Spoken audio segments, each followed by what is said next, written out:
और आज के वेबिनार के प्रमुख वक्ता डॉक्टर मोहन बहुगुणा जी का मैं कर्नाटक लिंगायत एजुकेशन सोसाइटी के लिंगराज कला वाणिज्य एवं बीबीए स्वायत्त महाविद्यालय बेलगावी के हिंदी विभाग एवं महाविद्यालय की आईपीसी समिति के तत्वावधान में आयोजित वेबिनार में सब प्रतिभागियों का शब्द सुमनों से मैं स्वागत करता हूं।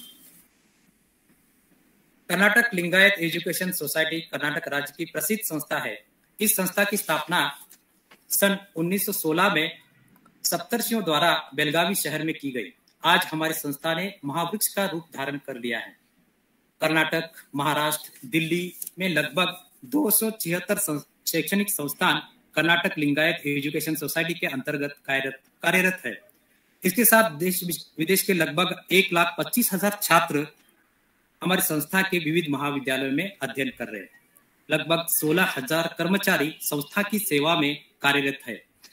हमारी संस्था के अध्यक्ष आदरणीय डॉक्टर प्रभाकर कोरे जी के नेतृत्व में हमारी संस्था प्रगति पथ पर निरंतर अग्रसर है। हमारी संस्था का लिंगराज स्वायत्त महाविद्यालय कर्नाटक राज्य का प्रतिष्ठित महाविद्यालय है। इसकी स्थापना सन 1933 में बेलगावी शहर में की गई। लिंगराज महाविद्यालय की एक समृद्ध विरासत और गौरवशाली अतीत है। हमारे महाविद्यालय ने शिक्षा के क्षेत्र में कई महान प्रकाशमानों का निर्माण किया है। आज के वेबिनार का विषय आपको परिचित ही है, हिंदी, तकनीक और रोजगार। तकनीक के बिना हमारा जीवन बदल चुका है।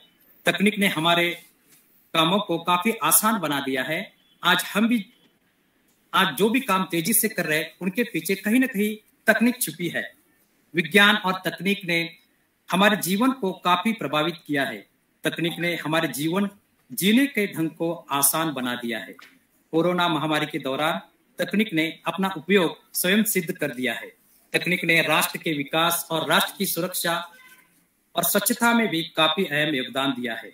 विश्व जाल पर हिंदी लेखन की परंपरा का विकास अब शुरू हो चुका है। अब देखिए, जरूरत इस बात की है हम भी इस लोकप्रिय और सार्थक लेखन पर गहराई से विचार करें और विज्ञान, कला क्रियात्मक रूप से एक दूसरे के पूरक बने। तकनीक का हिंदी भाषा से संबंध जोड़कर हिंदी रोजगार कैसे विकसित हो रहे हैं, किन्हीं प्रमुख बातों को लेकर आज इस वेबिनार में हम चर्चा करेंगे।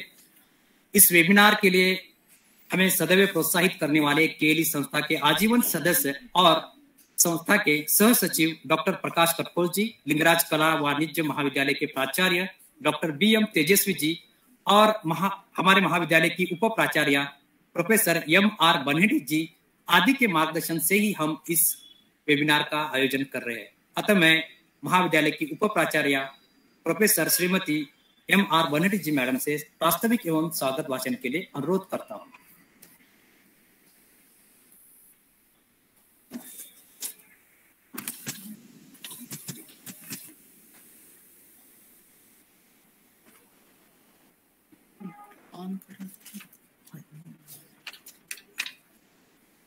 शुभ प्रभात।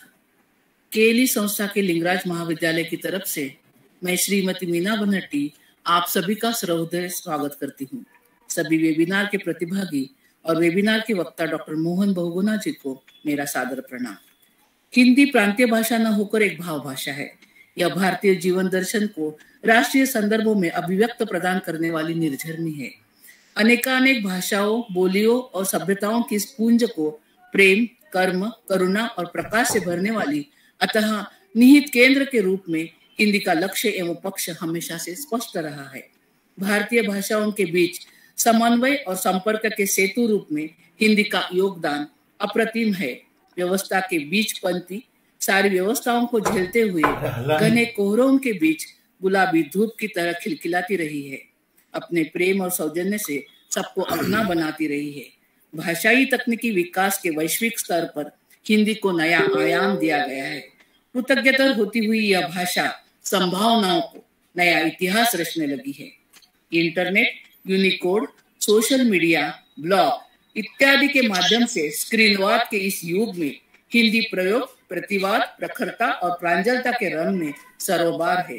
भाषा का विकास नवीनता के प्रति उसके आग्रह स्वभाव से होता है। भाषा का सामाजिक स्वरूप उसकी मूल चेतना से कही जा सकती है। समसामयिक संदर्भों में कहे तो स्क्रीनवाद के इस युग में भाषा और प्रौद्योगिकी का विकास एक दूसरे से परस्पर अवलंबित रहा है।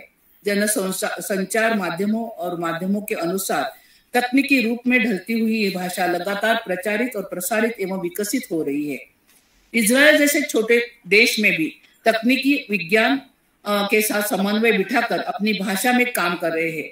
अपने देश में हिंदी भाषा बोलने वालों की संख्या अधिक है।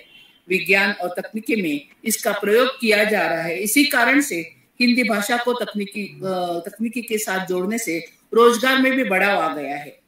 यहीं पर अपने शब्दों को पूर्ण विराम देते हुए इस वेबिनार के लिए आप सभी को शुभकामनाएं देते हुए मैं अपने वाक्यों को पूर्ण विराम देती हूँ। धन्यवाद।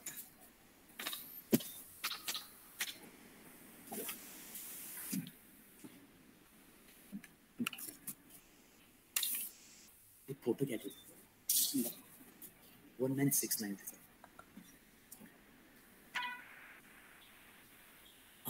धन्यवाद मैडम।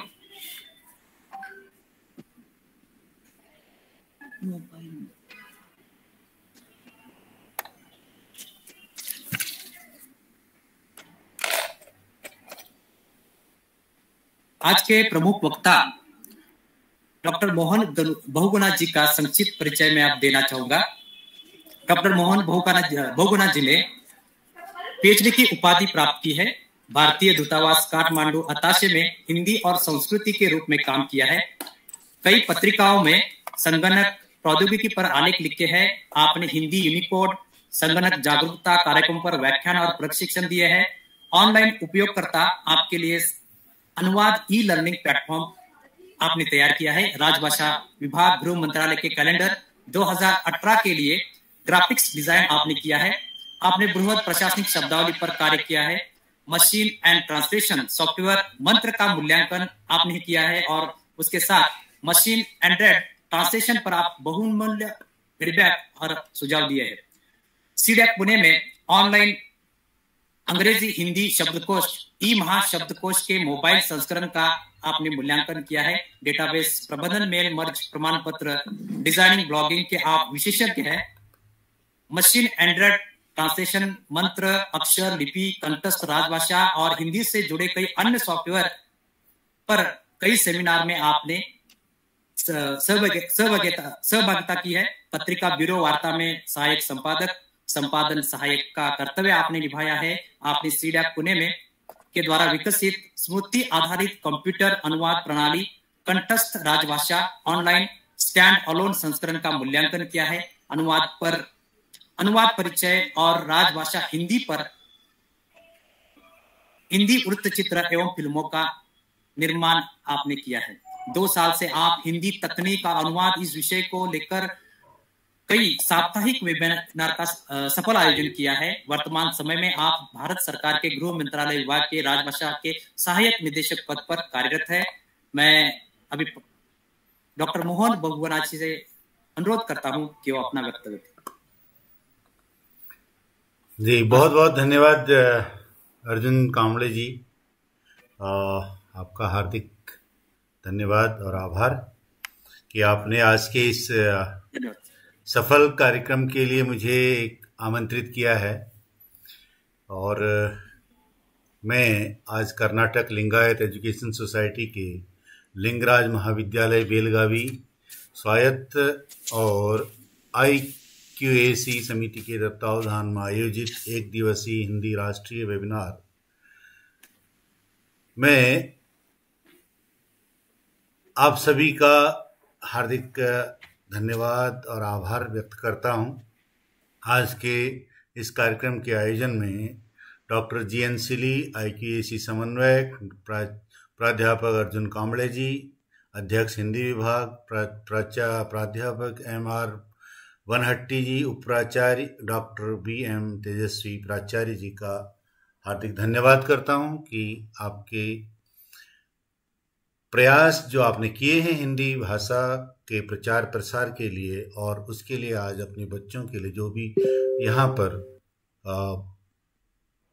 छात्र छात्राएं हैं जो हिंदी भाषा में पढ़ रहे हैं या हिंदी के प्रयोक्ता जो आज हमारे इस कार्यक्रम में संलग्न हैं, शामिल हैं, उनके लिए आज यह कार्यक्रम आपने आयोजित किया है। मैं आपका हार्दिक धन्यवाद और आभार व्यक्त करता हूँ।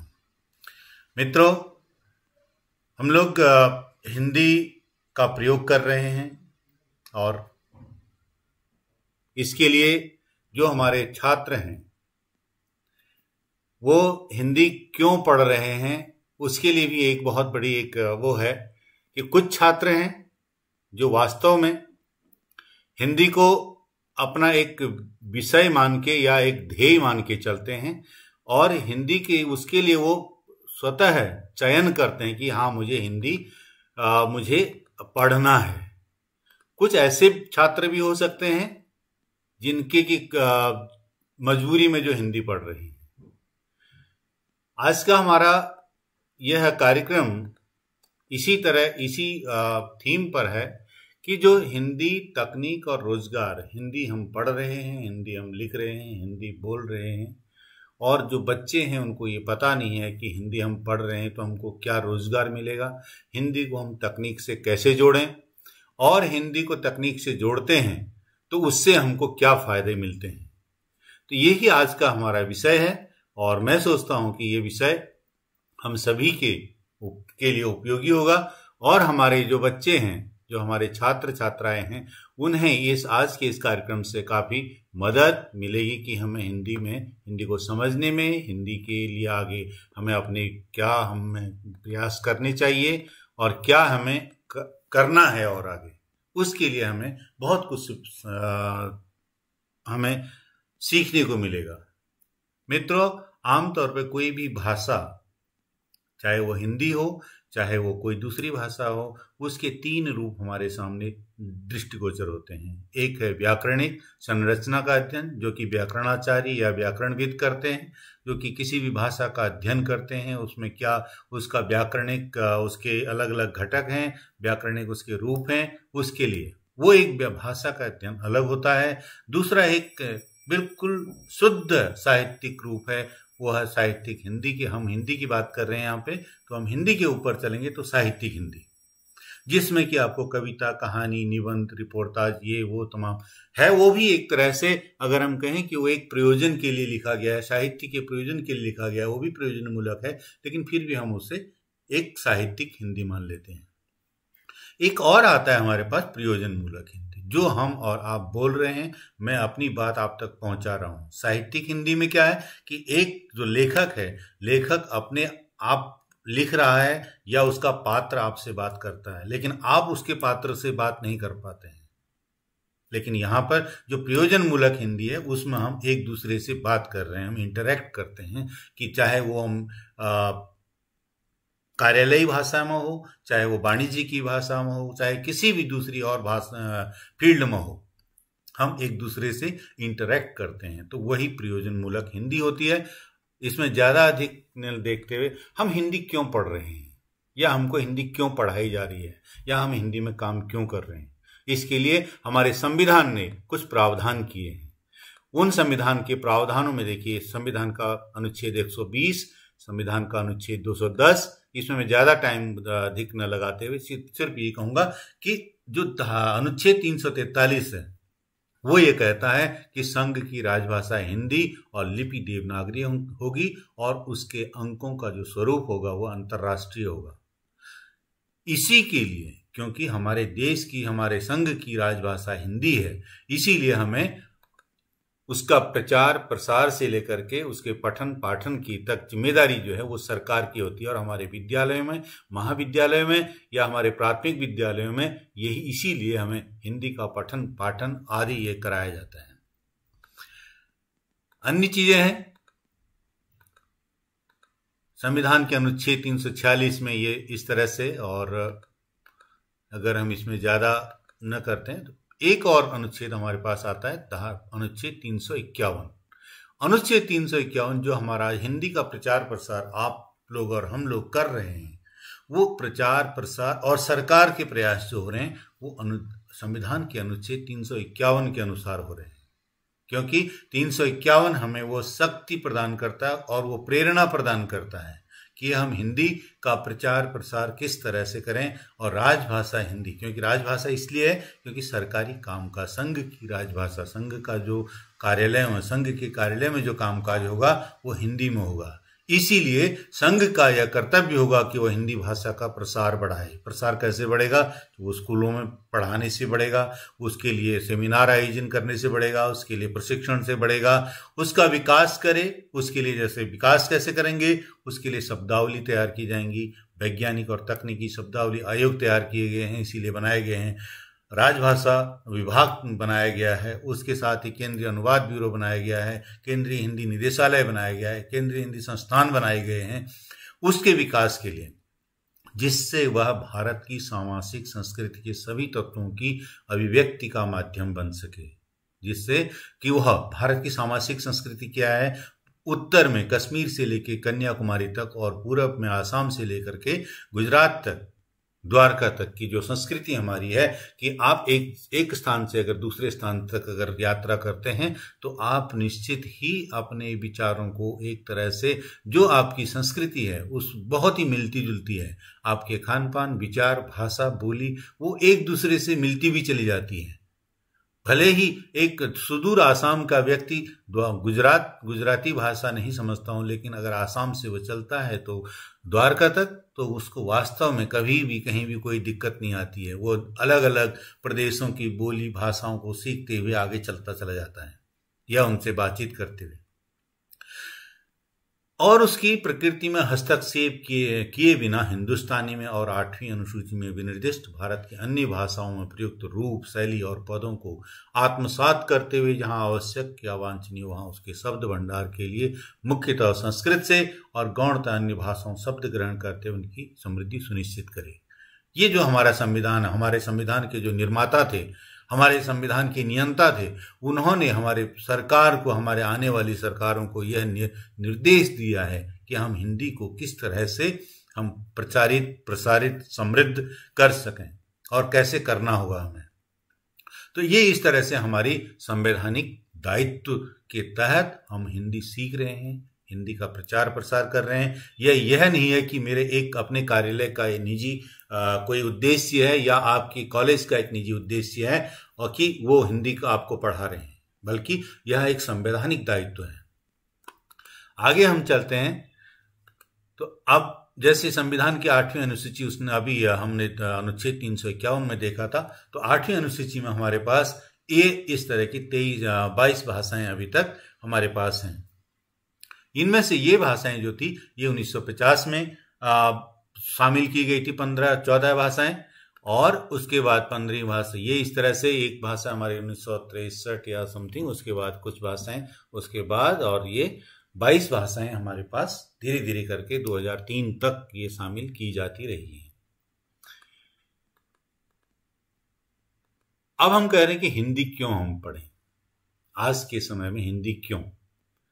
हिंदी इसलिए भी जरूरी है कि हिंदी हमारी राजभाषा है, राष्ट्रभाषा है, जनभाषा है, संपर्क भाषा है। जो मैं भी कह रहा था कि हिंदी आप कहीं भी जाएंगे, कहीं भी पढ़ेंगे, तो उसके साथ ही आपको जो संपर्क भाषा है पूरे भारत में, भले ही उसकी अपनी प्रदेश की भाषा कुछ और हो, उसकी मातृभाषा कुछ और हो, या उसके और अन्य भाषाएं जो राजभाषा या राष्ट्रभाषा कुछ और हो, लेकिन उसकी संपर्क भाषा अगर आप बातचीत करेंगे तो निसंदेह आपको थोड़ी बहुत हिंदी में उसका उत्तर मिल सकता है। समृद्ध शब्द भंडार युक्त भाषा है। इसके लिए ये आज हमारा जो हिंदी है, इसके लिए जो वैज्ञानिक तकनीकी शब्दावली आयोग है या दूसरे और जो विभागीय ग्लॉसरी शब्दकोश आदि जो शब्दावलियां तैयार हो रही हैं, उसके साथ ही जो हमारा वांग्मय है, संस्कृत से लेकर के हिंदी से लेकर के आज खड़ी बोली तक का जो हमारा एक विशाल हमारा शब्द भंडार है, उसके कारण ये आज किसी भी संसार की किसी भी भाषा को व्यक्त करने में सक्षम है। इसलिए यह समृद्ध शब्द भंडार युक्त भाषा है, शिक्षा, संचार और संप्रेषण की भाषा है। आज शिक्षा का माध्यम हिंदी हो रही है। जो अभी भारत सरकार ने अभी नई जो शिक्षा नीति है उसके तहत जो शिक्षा का माध्यम है बनाया है, वो भी एक मिडिल स्तर तक वो जो छात्र है, छात्र की मातृभाषा में बनाया गया है। इसके साथ ही अभी मैं बजट हम लोग स्पीच देख रहे थे तो उसमें एक अभी नया भारत सरकार ने ये प्रावधान किया है, 1 सब्जेक्ट 1 चैनल और 1 क्लास 1 चैनल, इस तरह से कि एक क्लास के लिए एक चैनल होगा। अब क्लास वो प्राथमिक क्लास से भी हो सकती है और हायर एजुकेशन की क्लास भी हो सकती है। अब जब वो एक चैनल बनेगा तो एक चैनल केवल एक चैनल नहीं है नाम के लिए, बल्कि उस चैनल के लिए क्या होगा, उसके लिए कंटेंट राइटर चाहिए, उसके लिए वक्ता चाहिए, उसके लिए और चीजें भी चाहिए जो कि एक शिक्षक के रूप में हो, या उसके जो अध्याय लिखेंगे या दूसरे जो उसके। और कृपया अपने माइक बंद कर दें। हेलो पूनम आदित्य, आपका माइक। हाँ, उनको माइक आप डिसेबल कर सकते हैं।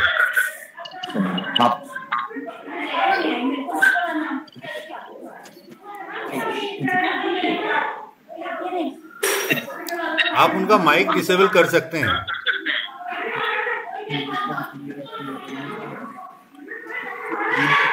नहीं तो उनको डिलीट कर दीजिए आप। मैं सोचा कुछ और करा। और कहाँ पर है और कौन है?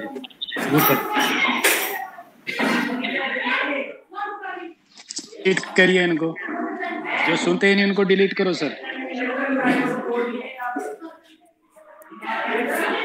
उनको पता ही नहीं, हाँ डिलीट करिए उनको, क्योंकि डिस्टर्ब इस तरह से इनको नहीं करना चाहिए। तो सूचना प्रौद्योगिकी और कंप्यूटर की भाषा है।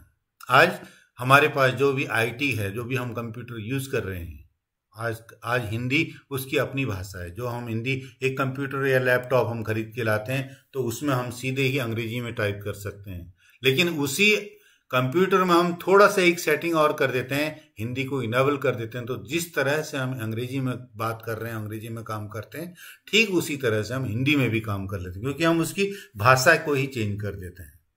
तो भाषा को चेंज कर देंगे हम कंप्यूटर की, तो हम जहां मर्जी वहां पर हम हिंदी में टाइप कर सकते हैं, चाहे भले ही वो आपका वर्ड डॉक्यूमेंट हो, आपका एक्सेल का डॉक्यूमेंट हो, आपका एक्सेस का डाटाबेस का डॉक्यूमेंट हो, या आप कोई वेबसाइट पर कोई सर्च कर रहे हैं, कोई शब्द हिंदी में सर्च कर रहे हैं, तो वहां भी आप टाइप कर सकते हैं।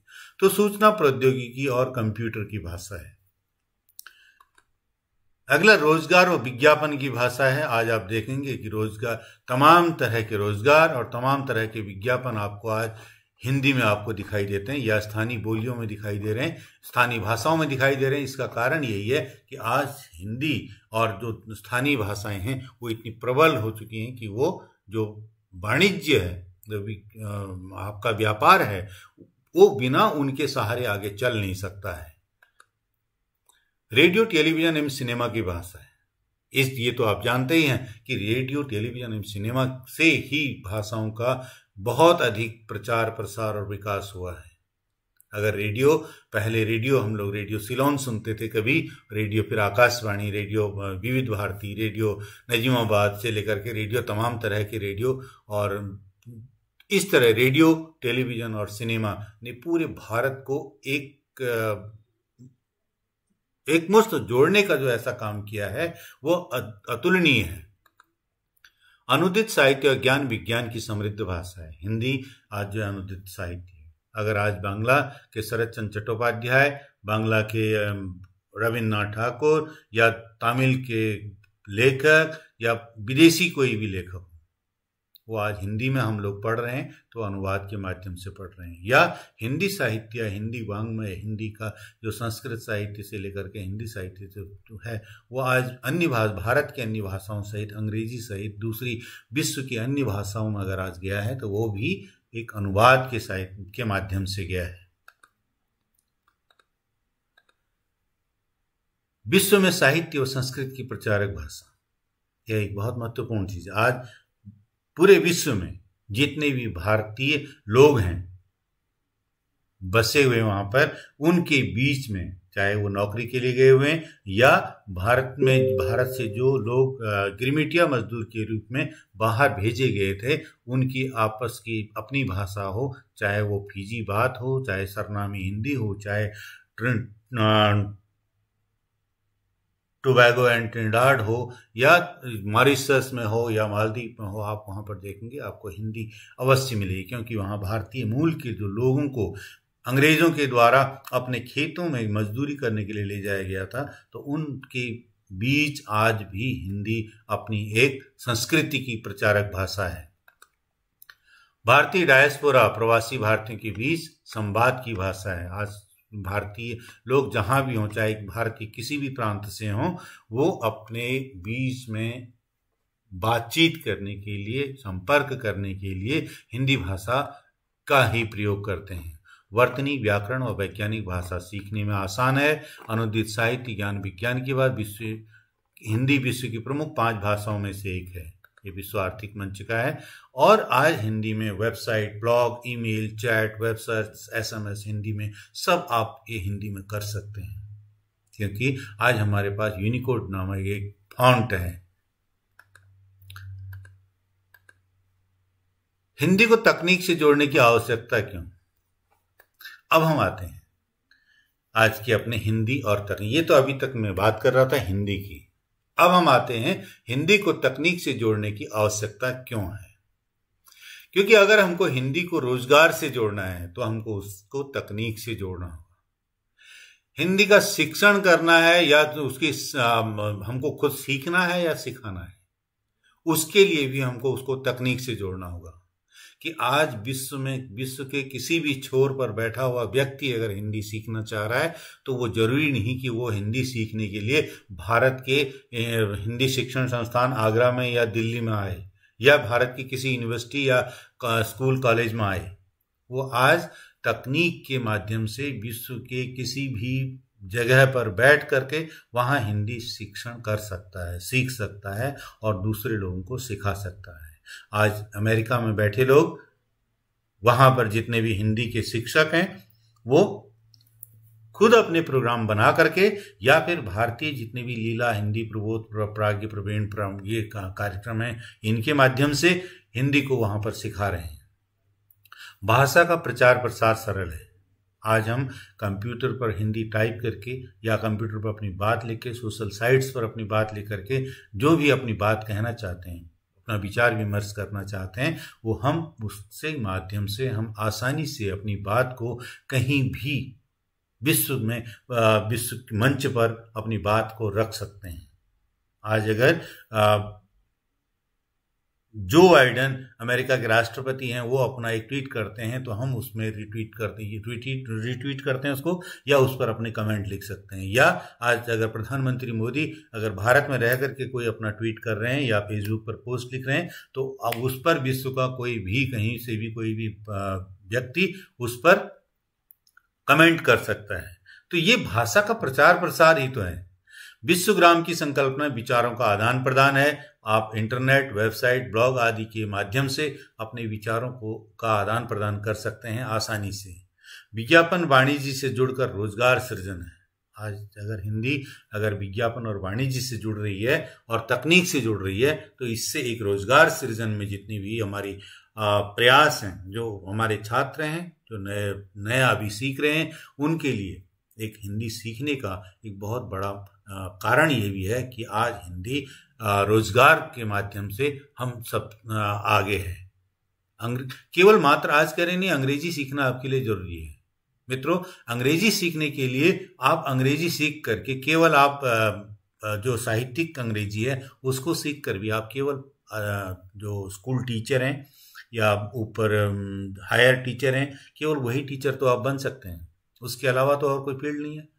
जब तक कि अंग्रेजी माध्यम से और शिक्षा ना हो, हिंदी माध्यम से अभी विज्ञान और तकनीकी की शिक्षा दी ही नहीं जा रही है। हम कह रहे हैं कि हिंदी में रोजगार नहीं है। जब हिंदी माध्यम से शिक्षा ही नहीं है तो रोजगार कहाँ से होंगे? जब हम शिक्षा देंगे और उसके बाद हम कहेंगे कि हाँ, इस व्यक्ति ने यहाँ पर हिंदी माध्यम से इसने विज्ञान की पढ़ाई की है, इसने तकनीक की पढ़ाई की है। तकनीक तो अपनी जगह है, केवल माध्यम उसका हिंदी और अंग्रेजी हो सकता है। जैसे माध्यम उसका जापानीज हो सकता है, माध्यम उसका चाइनीज हो सकता है। चाइना में और जापान में तो हिंदी अंग्रेजी नहीं है, लेकिन वो लोग इतने तकनीक के माध्यम से इतना आगे हैं। तो उसका कारण यही है कि उन्होंने अपनी भाषा में उसको सीखा है और अपनी भाषा में उसको तकनीक का यूज कर रहे हैं और आगे उसको भविष्य में उसके आधार पर अनुसंधान कर रहे हैं। जनसंचार और मीडिया की भाषा है, तो जनसंचार और मीडिया को जोड़ना है अगर हमको, तो जो हिंदी से जोड़ना है तो उसके लिए हमको तकनीक जरूरी है। और जनसंचार आज आप देख रहे हैं कि तमाम तरह के जितने भी जो टीवी चैनल हैं, टीवी चैनल तो हैं ही हैं, उसके अलावा आपके यूट्यूब चैनल हैं, उसके अलावा आपके तमाम तरह की अब अलग अलग फील्ड में अलग अलग सॉफ्टवेयर पर अलग अलग अपने चैनल बनाए जा रहे हैं।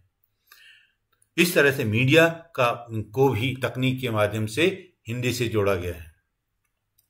अब हम हिंदी एक अगली इसमें कड़ी में आते हैं कि हम हिंदी को तकनीक से कैसे जोड़ें।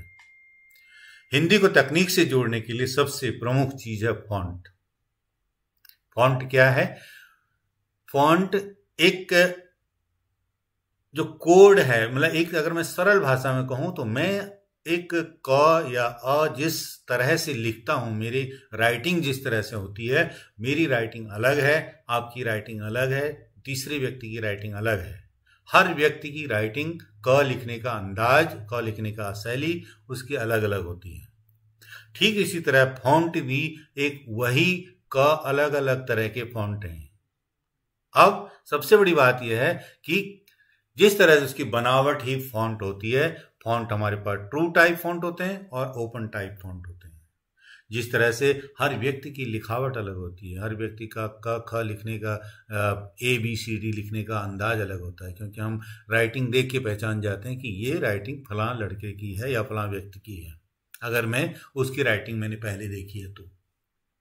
उसी तरह फॉन्ट भी हम लोग यूज करते हैं। टाइम्स न्यू रोमन फॉन्ट अलग है और उसी तरह से एरियल का फॉन्ट अलग है, वंदना फॉन्ट अलग है और दूसरे अलग जितने भी तमाम तरह के अंग्रेजी फॉन्ट हैं वो अलग हैं। और हिंदी के फॉन्ट जितने भी हैं, चाहे वो कृतिदेव का फॉन्ट हो, अक्षर के फॉन्ट हो, लीप के फॉन्ट हो या चाणक्य के फॉन्ट हो, सारे फॉन्ट अलग अलग होते हैं।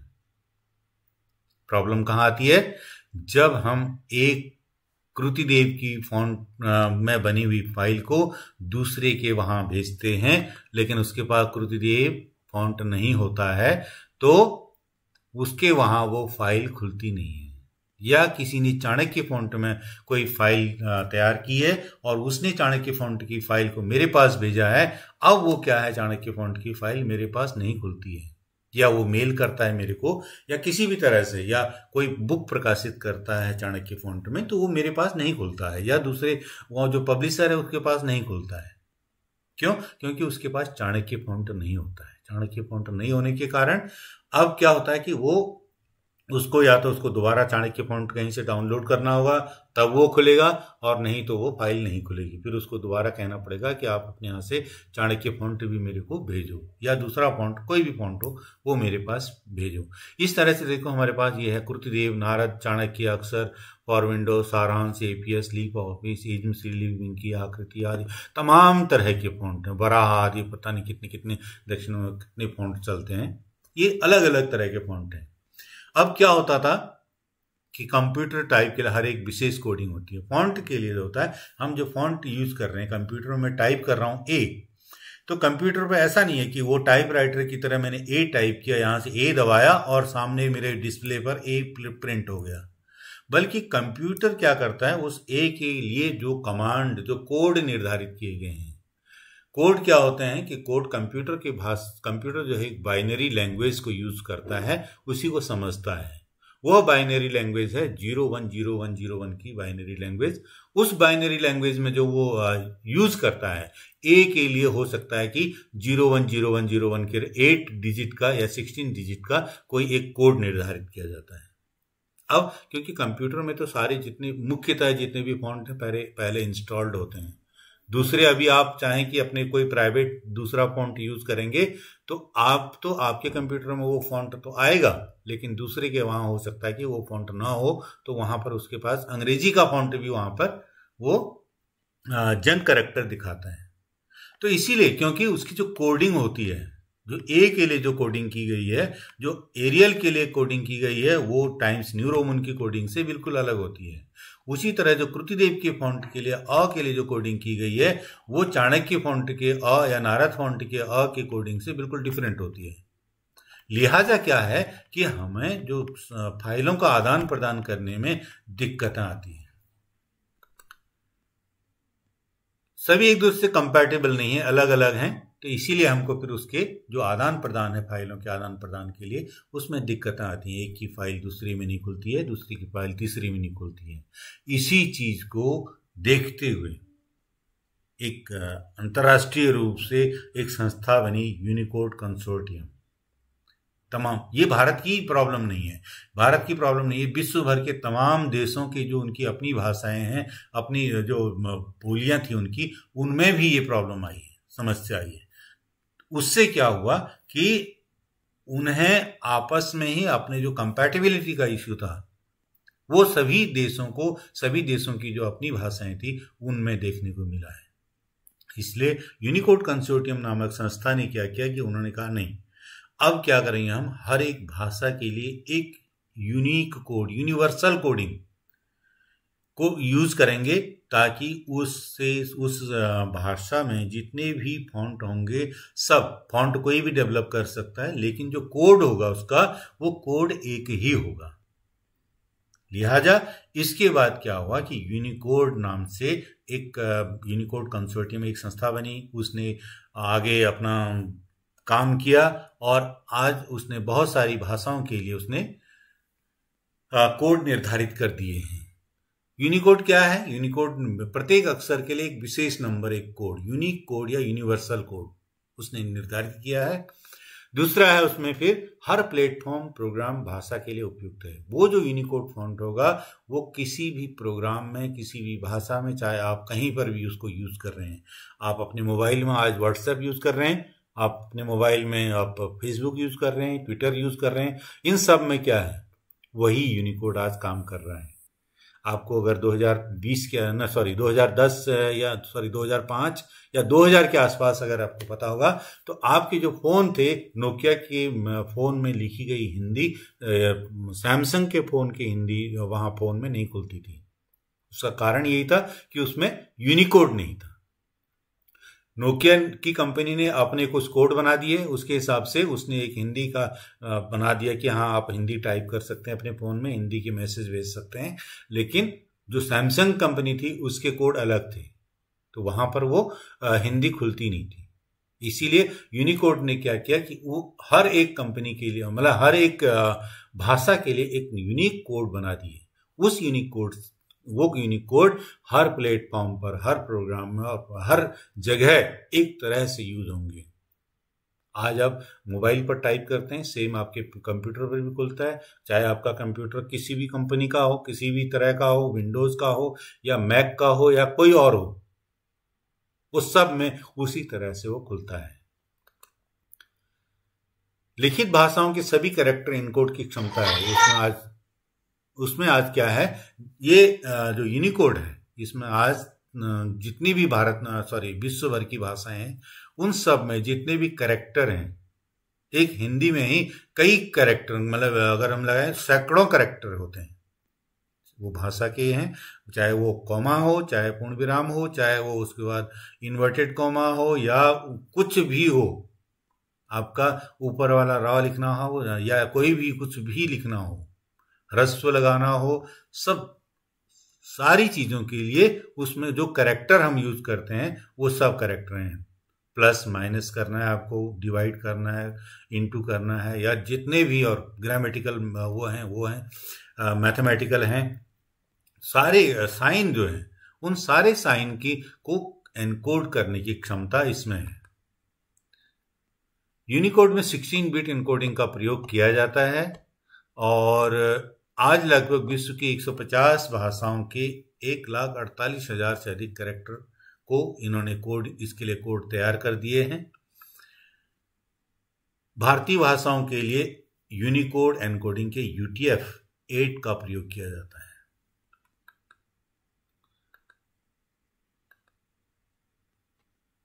अगर हम यूनिकोड में भाषाई कंप्यूटरीकरण करते हैं या अपना जो भी हम काम करते हैं यूनिकोड का प्रयोग करते हैं, तो मैंने बताया जैसे हम अंग्रेजी में काम करते हैं, ठीक उसी तरह हमने क्या किया कि कंप्यूटर की भाषा को अंग्रेजी से हमने हिंदी कर दिया। तो हम जो भी टाइप करेंगे, जहां भी करेंगे, वो सब हमारा हिंदी में टाइप होगा, यानी कि अब 100% कार्य हिंदी में करने की सुविधा होगी। जबकि अगर आप केवल कृतिदेव का यूज करते हैं तो केवल आप वर्ड में टाइप कर सकते हैं, वर्ड में, एक्सेल में या कुछ और एक आध में, और जहां कि आप केवल फॉन्ट सेलेक्ट कर सकते हैं। लेकिन अगर आपको फेसबुक पर टाइप करना हो तो आप नहीं कर सकते हैं।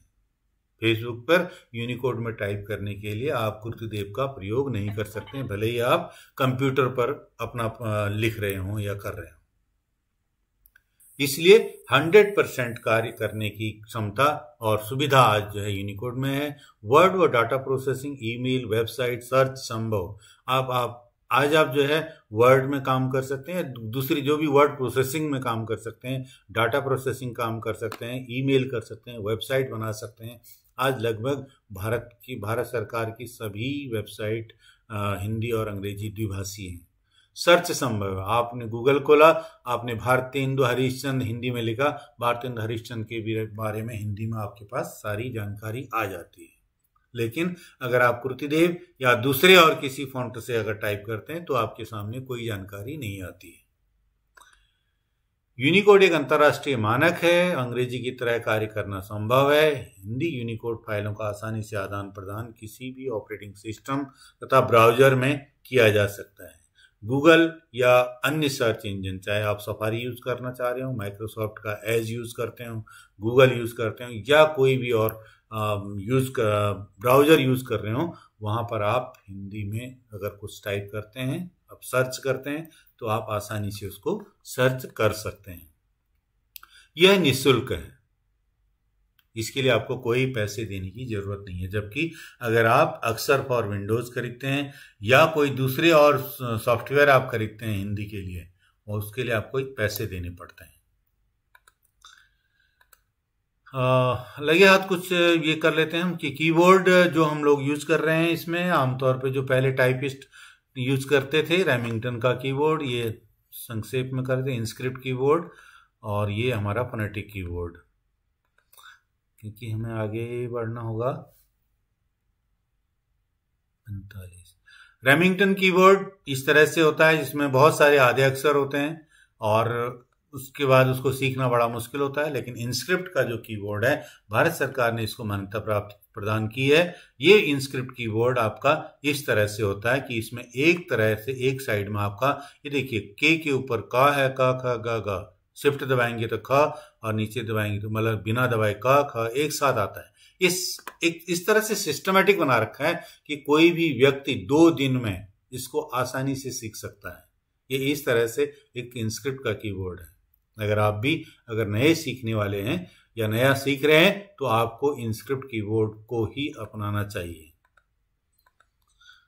फोनेटिक कीबोर्ड में क्या होता है कि आप अंग्रेजी में टाइप करते हैं और हिंदी में टाइप हो जाता है, रोमन में लिखकर हिंदी में टाइप होता है। विंडोज 10 में इनबिल्ट अपडेट होता है, और ई ऑफिस, माइक्रोसॉफ्ट, गूगल में यह सुविधा है। उसके लिए आप इसको माइक्रोसॉफ्ट से भाषा इंडिया से आप इसको डाउनलोड कर सकते हैं अगर विंडोज 10 से पहले के आप यूज कर रहे हैं तो। इसके लिए मैं आपको बताऊं कि आपको अपने कंप्यूटर पर कैसे इसको इनेबल करना है हिंदी को।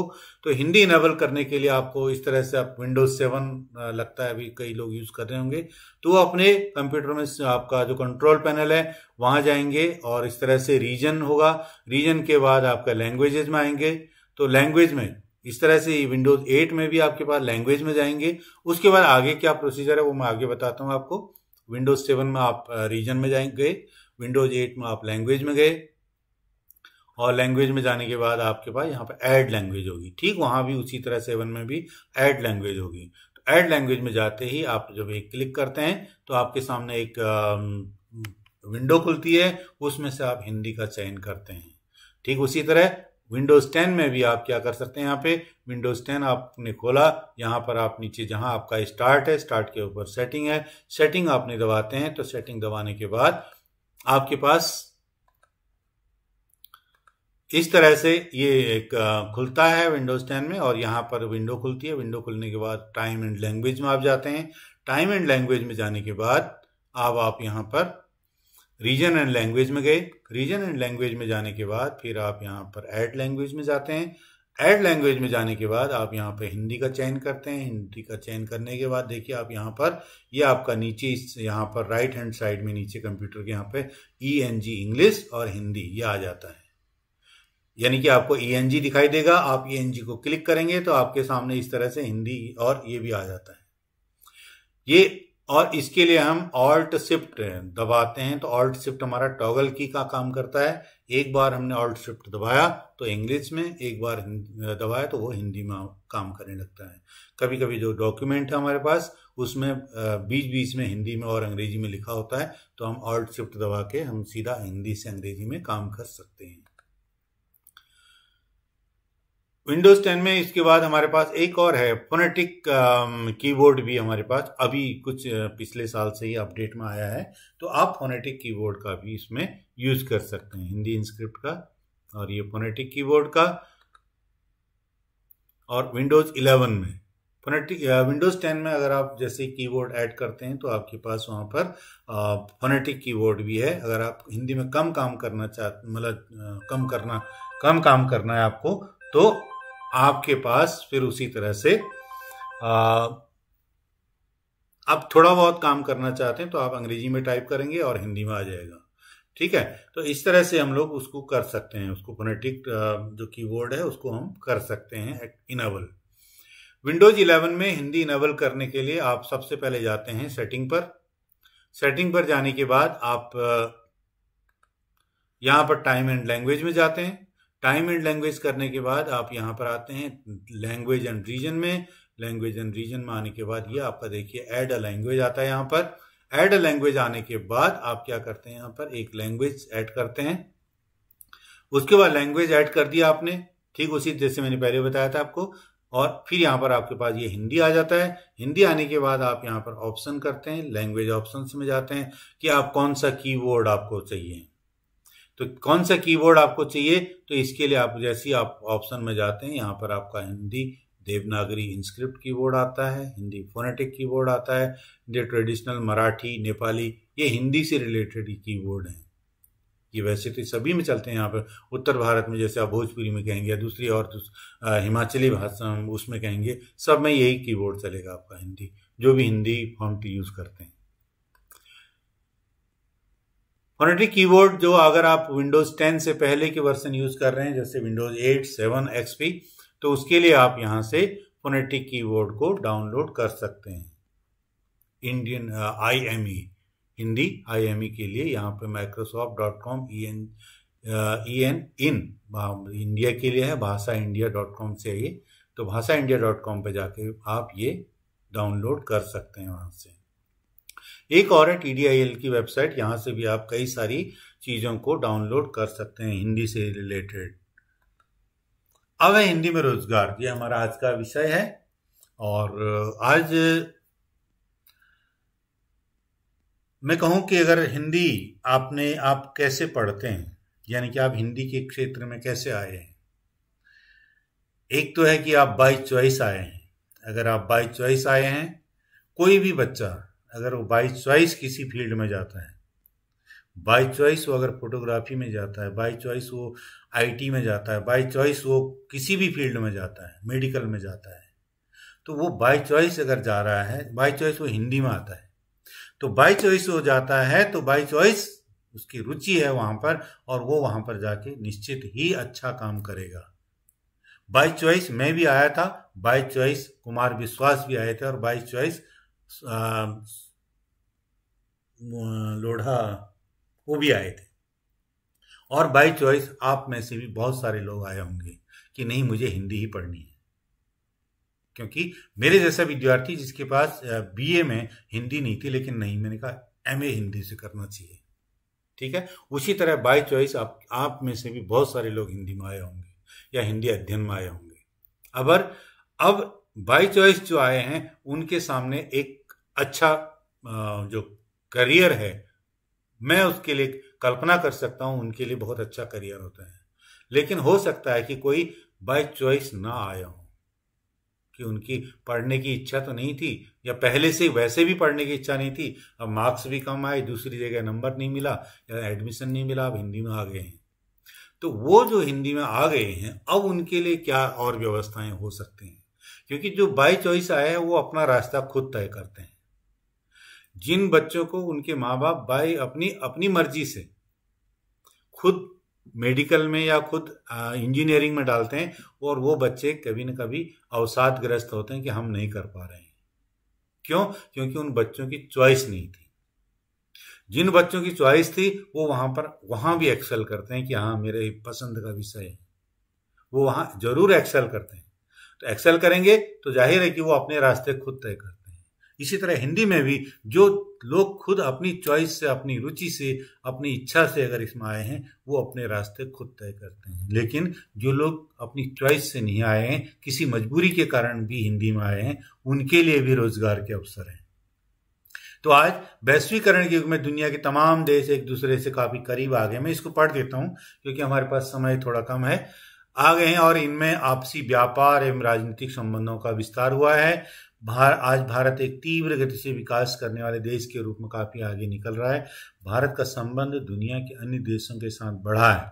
साथ ही अंग्रेजी के अलावा अन्य भाषाओं के जानकारों की मांग भी बढ़ती जा रही है। आज जो विदेशी कंपनियां हैं वो भारत में हिंदी भाषा जानने वाले लोगों की तलाश कर रही हैं। हिंदी भाषा सब जानते हैं, लेकिन आप में ऐसा क्या अलग है कि आप क्या अलग कर रहे हैं? एक प्रसून जोशी जैसे लोग जो कि इंजीनियरिंग बैकग्राउंड में थे लेकिन उनकी हिंदी अच्छी थी, वो विज्ञापन एजेंसी में आ जाते हैं और तमाम तरह के विज्ञापन से लेकर के पटकथा लेखन तक वो तमाम तरह के काम करते हैं। भले ही उनकी बैकग्राउंड इंजीनियरिंग की थी, लेकिन वो कहाँ आए? हिंदी के उस फील्ड में आए और यहाँ पर इतना अच्छा उन्होंने नाम कमाया है। शायद होता इंजीनियरिंग में रहते तो इतना नाम नहीं कमाते। उसी तरह वर्तमान में हिंदी भाषा के क्षेत्र में करियर की काफी संभावनाएं हैं। आज युवाओं को परंपरागत विषय को छोड़कर कम से कम एक भाषा को सीखने की आवश्यकता है। यह एक एडेड एडवांटेज के रूप में होता है तथा आपके लिए ज्यादा बेहतर करियर संभावनाएं होती हैं। करियर की बात करें तो आज जो क्षेत्र ज्यादा लोकप्रिय हो रहे हैं वो media, newspaper, magazine, radio, TV, advertisement, दुभाषा, हिंदी अनुवादक आदि ऐसे क्षेत्र हैं। इन सब के लिए हमें आज फंक्शनल हिंदी की जरूरत है। अब यहाँ पर वही कि प्रयोजन मूलक हिंदी की जरूरत है। आपको हर एक फील्ड के लिए, वाणिज्य के क्षेत्र में आप जाते हैं तो वहाँ आपको वाणिज्य की भाषा आनी चाहिए। वाणिज्य में जो भाषा यूज हो रही है वो भाषा आपको आनी चाहिए। आप सर्राफा मार्केट में हैं, वहाँ पर एक अलग भाषा यूज होती है। आप शेयर बाजार में हैं, वहाँ पर एक अलग भाषा यूज होती है। आप दूसरे प्रोडक्शन में हैं, उत्पादन में हैं, वहाँ पर एक अलग भाषा यूज होती है।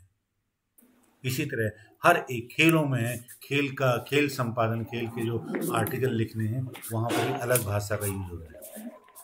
करियर की बात करें तो आज जो क्षेत्र ज्यादा लोकप्रिय हो रहे हैं वही media, newspaper, magazine, radio, TV, advertisement, दुभाषा, हिंदी अनुवादक, इन सब के लिए हमें आज फंक्शनल हिंदी की जरूरत है, जो कि आपको कई क्षेत्रों में रोजगार के अवसर प्रदान करती है। अब मैं अगर रोजगार की बात करूं तो रोजगार, इनको हटाइए जरा यहाँ से, हाँ इनको हटाइए। अगर मैं रोजगार की बात करूं, अगर आपने हिंदी सीखी है या आप हिंदी में बीए करते हैं, हिंदी में एमए करते हैं, हिंदी में आपने भाषा विज्ञान किया है, तो आपके लिए मुख्यतः अकादमिक क्षेत्र है। अकादमिक मतलब आप केवल आप केवल टीचिंग लाइन में, अध्यापन लाइन में आपके लिए दरवाजे खुले हैं। अगर आप केवल अकादमिक क्षेत्र, केवल आपने बीए किया, एमए किया, वो भी फर्स्ट डिवीजन से, फिर आप पीएचडी करते हैं या जो भी और करते हैं, तो आपके लिए केवल द्वार खुले हैं केवल अध्यापन के लिए, उसके अलावा और नहीं। लेकिन इसके साथ ही आप सामाजिक अकादमिक क्षेत्र के लिए क्या है कि आप प्राथमिक कक्षाओं से लेकर स्नातकोत्तर कक्षाओं के प्राध्यापक और प्रोफेसर तक बन सकते हैं। विदेशियों को हिंदी सिखा सकते हैं। हिंदी भाषा पर भाषा वैज्ञानिक अध्ययन और अध्यापन कर सकते हैं। हिंदी साहित्य, समाज संबंधी अनुसंधान आदि कर सकते हैं। अगर आप केवल एकेडमिक रहते हैं तो केवल अकादमिक तो आप इतना काम कर सकते हैं। वहीं अगर आप सामाजिक और तकनीकी क्षेत्र में हैं सामाजिक क्षेत्र यानी कि जो आप बहुभाषी होते हैं। आपने हिंदी भी सीखी है, आपने हिंदी को तकनीक से जोड़ा है, आपने अनुवाद का डिप्लोमा भी किया है, आपने दूसरे और भाषा विज्ञान डिप्लोमा किया है, आप कंप्यूटर भी जानते हैं, आप थोड़ा बहुत मार्केट को भी जानते हैं। तो अब आप जो है यहाँ पर एक तो आप सर्वप्रथम आप व्यक्ति आप बहुभाषी होते हैं। आप मराठी भी जानते हैं, आप हिंदी भी जानते हैं, आप अंग्रेजी भी जानते हैं, तो 3 भाषाएं आप जानते हैं। आप कन्नड़ भी जानते हैं और कोंकणी भी जानते हैं, आप 5 भाषाएं जानते हैं। और भारत में तो हर एक व्यक्ति बहुभाषी होता है। उसकी मातृभाषा मातृबोली अलग होती है, मातृभाषा अलग होती है, प्रदेश की भाषा अलग होती है, और उसको हिंदी और अंग्रेजी तो इसको फिर आके सीखना ही पड़ता है। तो बहुभाषी होने से आप जो है विभिन्न भाषाओं, समाजों, उनके साहित्य के प्रति दृष्टिकोण में आप में व्यापकता आती है, क्योंकि आप वहाँ के संस्कृति और साहित्य को समझते हैं। जब आप वहाँ की संस्कृति और साहित्य को समझते हैं तो आपको वहाँ पर किसी बात से हो सकता है अगर आप कहीं बाहर से आप सीधे हरियाणा में चले जाएंगे, आपको वहाँ पता नहीं चलेगा कि इनकी भाषा, इनकी संस्कृति क्या है, तो आपको लगेगा कि ऐसे बोलते हैं जैसे कि लठ मारते हो। मतलब उनकी, क्योंकि अगर आप उनकी भाषा और संस्कृति को समझते हैं तो आपको बहुत प्यारी लगेगी। किसी भी कहीं पर भी आप जाएंगे तो किसी भी भाषा संस्कृति को अगर आप जानते हैं तो आपको वो भाषा और वहाँ के लोग, वहाँ के उनके जो आचार व्यवहार, वो सभी आपको अच्छे लगेंगे। उनके प्रति आपको एक उदार दृष्टिकोण आपका होगा। हिंदी पत्रकारिता, समाचार चैनलों में पत्रकार, सहायक संपादक, उप संपादक, संपादक आदि आप बन सकते हैं सामाजिक क्षेत्र में, क्योंकि आपने केवल अकादमिक क्षेत्र के अलावा आपने कुछ और भी, जैसे आप अनुवाद का डिप्लोमा कर लेते हैं, आप पत्रकारिता का डिप्लोमा कर लेते हैं, आप जनसंचार का डिप्लोमा कर लेते हैं, तो आप फिर वहाँ पे पत्रकार हैं, सहायक संपादक, उप संपादक, संपादक या समाचार विश्लेषक, डाटा या रिकॉर्ड कीपर विश्लेषक बन सकते हैं। अभी जो हमारे पास कई बार कुछ होते हैं, जैसे कुछ समाचार विश्लेषक होते हैं, वो हमें केवल चुनावों के बाद दिखाई देते हैं।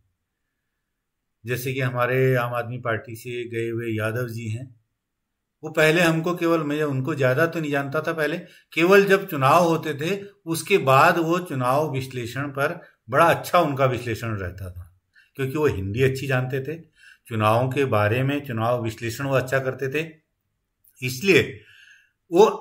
तो आप अगर आपके पास जनसंचार का कोई डिप्लोमा है और आप अच्छे डाटा कलेक्टर हैं, डाटा विश्लेषक हैं, तो और डाटा रिकॉर्ड कीपर हैं, तो आप एक अच्छे विश्लेषक भी हो सकते हैं। सरकारी क्षेत्र में अनुवादक हो सकते हैं, द्विभाषा इंटरप्रेटर हो सकते हैं, हिंदी अधिकारी से लेकर के आप असिस्टेंट डायरेक्टर, डिप्टी डायरेक्टर, निदेशक, यहाँ तक भी आप जा सकते हैं।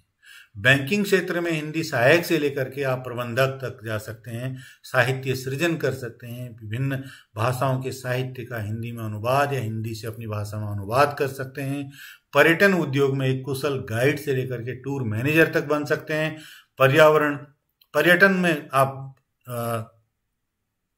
भाग ले सकते हैं या उसका उपयोग कर सकते हैं, लोगों को उसके आप पर्यटन में ला सकते हैं, घुमा सकते हैं, एक सफल गाइड बन सकते हैं, या उसके लिए प्रेरित कर सकते हैं। आप पर्यावरण पर्यटन में आप लेख लिखें, आप उसके, क्योंकि आपके जो बेसिक जानकारी आपको है, जो पत्रकारिता की जानकारी है, आर्टिकल कैसे लिखें, क्या लिखें, वो आपके पास जानकारी है। अब आप पर्यावरण के क्षेत्र में पर्यावरण का भी आपने अध्ययन कर लिया, अब आपका हिंदी का अध्ययन, आप हिंदी आप जानते हैं, पत्रकारिता आप जानते हैं, पर्यावरण के फील्ड में आप जानते हैं, तो अब आप एक सफल जो पर्यावरण के बारे में लिखने वाले होंगे, वो हिंदी में एक अच्छे अच्छे आर्टिकल लिखने वाले कंटेंट क्रिएटर आप हो सकते हैं, पर्यावरण के बारे में लिखने वाले हो सकते हैं, पर्यटन के बारे में लिखने वाले हो सकते हैं, सामाजिक संगठन और सामाजिक कल्याण के क्षेत्र में कार्यरत एनजीओ के साथ काम कर सकते हैं।